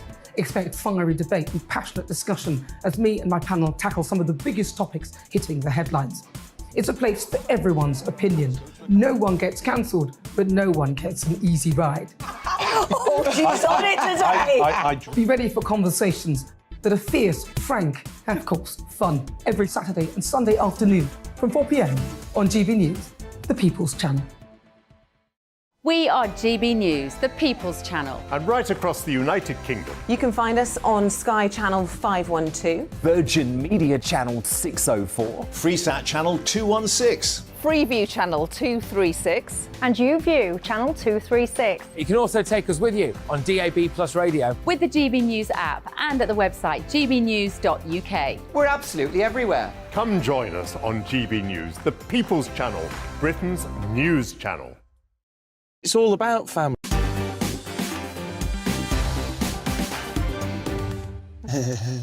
More front pages, and we have hot off the press the Sunday Times, and they lead with the following. Putin has stolen our children. Ukrainian parents were told youngsters were going on school trips. Thousands haven't returned. What a horrific story. Also, health checks for staff to keep the nation in work. And Harry bears his oozing stigmata yet again. The brilliant Camilla Long writing about Prince Harry's latest publicity drive for his book, Sorry, I Mean Tell-All interview. Let's have a look now at some of the other papers. And how about this from the Sunday Express? Rishi, I'll stop migrant boats. Neil Fox. Yeah. Look, something's got to be done about this. The problem with stopping the migrant boats, it's a bit like having a leaky roof and you just keep changing the buckets. I mean, what they've actually got to do is cause out why is there a leak? And the leak is because there are some scumbags in France who are taking 5 and 10 grand of very vulnerable people and they're putting them in a little dinghy. What we need to do is deploy our special forces, we have some of the best in the world, and the French special forces, find out who the scumbags are, because if people coming across Europe can somehow find these people, then we can find them and let's eliminate them. Let's take them all out. No, I'm serious. Take them all out. They are scumbags, these people. 100%. OK, once they've gone, then there'll be no route. Then they can't have any dinghies. Then they can't get across. Well, you're so right. You see that in crime in communities where sometimes if an individual or a family of criminals gets locked up, suddenly the crime just stops in a whole area. And there are just a few people who are making millions. They're making millions, some very vulnerable people coming across. They're happy to take their money. These people are risking their lives. I mean, once they're in the boats and they're coming across, we have to treat them with dignity and respect once they got there. They're human beings. But just stop the flow. And the flow starts right there in France. Let's find these people, or where that begins, that whole trail, and let's eliminate these people. Too right. Well, we'll be focusing on whether Rishi can stop the boats in tomorrow's Mark Dolan tonight. It's absolutely an issue close to my heart, and I know to yours as well. Briefly in The Observer, he's gone full Trump, Alice Grant. Tories turn on Johnson over Partygate. This ties in with my big opinion, in which I said that Boris Johnson might think that he's enforcing Brexit, but all he's really going to do is usher in a Labour government by being a pain in the backside and endlessly criticising Rishi Sunak. What's your view? Well, you know, I think obviously criticism to some extent is very healthy in a democracy, but indeed he was in power and he was the one who couldn't solve the Northern Irish Protocol, and now he's pointing at Rishi and criticising him when he himself had ample opportunity to try to actually deliver on the promises he made in the general election of 2019. It's The Observer. Yeah. It's The Observer, it's The Guardian. Yeah. They're trying to keep Partygate on top of mind because it's the one thing that could... Well, I tell you what, let's not give them the oxygen of publicity. I know that you are sick to death of Partygate, so let's talk about letters. The price of a first-class stamp is to rise to above £1 in April.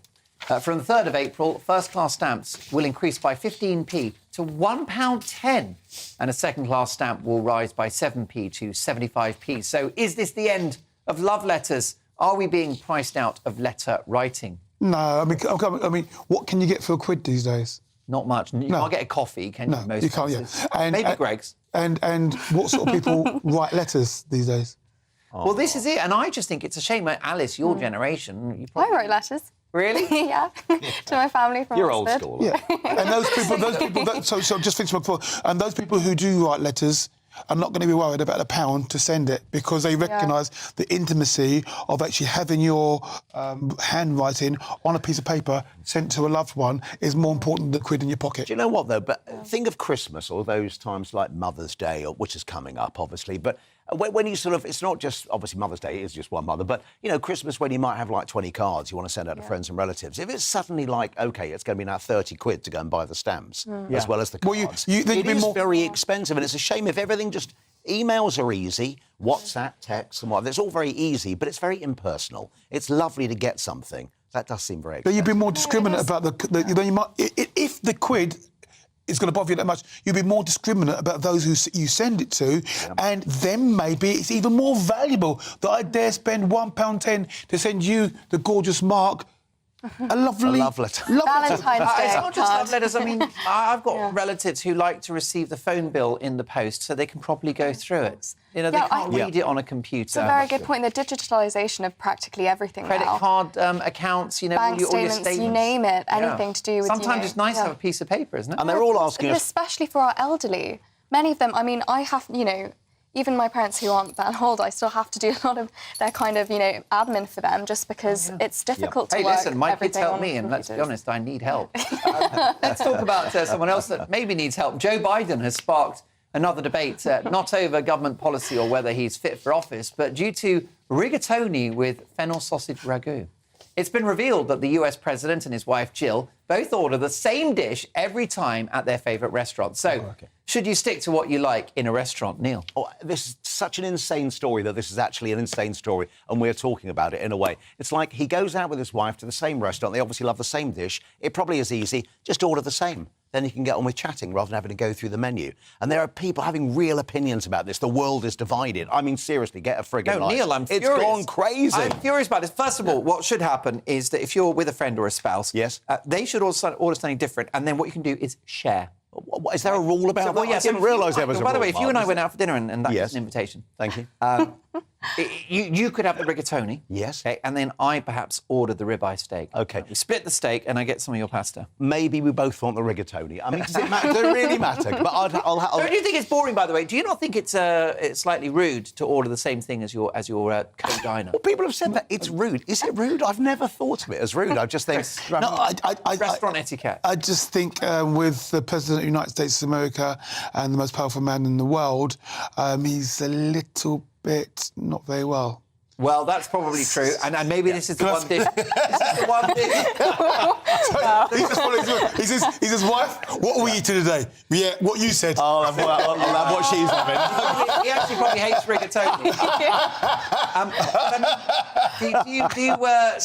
Do you order the same thing when you go out to a restaurant? If you've got a favourite restaurant, is it the same dish every time, or do you go around the menu? And there are a few dishes that I like that I'll tried and tested, yeah. So, sea bass is always going to come onto every now and again. I get a little bit of sea bass.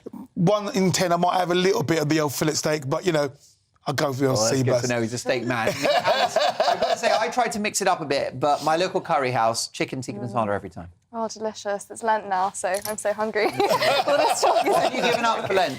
A lot. Too much? Yeah, too much. Chocolate, you name it.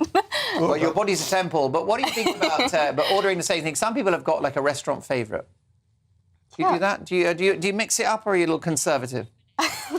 I do mix it up. Yeah, I like to try new things. Yeah, but the problem is, if you mix it up and then you order something, you don't enjoy it. I mean, the evening's destroyed. Well, there's the danger, isn't it? People, it's like stick to the thing you know. Yeah. But otherwise, look, you could try something else on the menu. Go on, live dangerously, eh? Live dangerously. Well, we've been living dangerously tonight. And I thank my fantastic panel of Alice, Chris, and Neil. They will return very soon. And we'll be back tomorrow at 9 o'clock for another Mark Dolan tonight. Thank you for your company. It's been a busy couple of nights, but we're saving our best till last tomorrow. We will be looking at Rishi Sunak's plan to stop the boats. Can it work? Will it work? I think it will be a game changer for his premiership if he gets it done. He'll be the first Prime Minister to be serious about this in decades. Could it be his Thatcher moment? We're also going to react further to this astonishing Matt Hancock story about the WhatsApp messages and leveraging fear. Well, we thought it all along. So I'll see you tomorrow at 9. Thanks for your company. Headliners is next.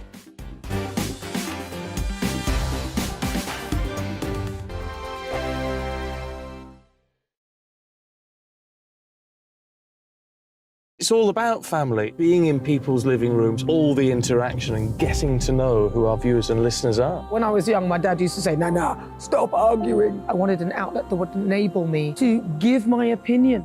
People are going through a really hard time right now, and I know that you don't feel like you're being listened to by the establishment. I came to GB News because it's the people's channel, and I want the audience to have their say on the events of the day. We're dynamic. We do something different. Democracy shows that the wisdom of the nation is in its people.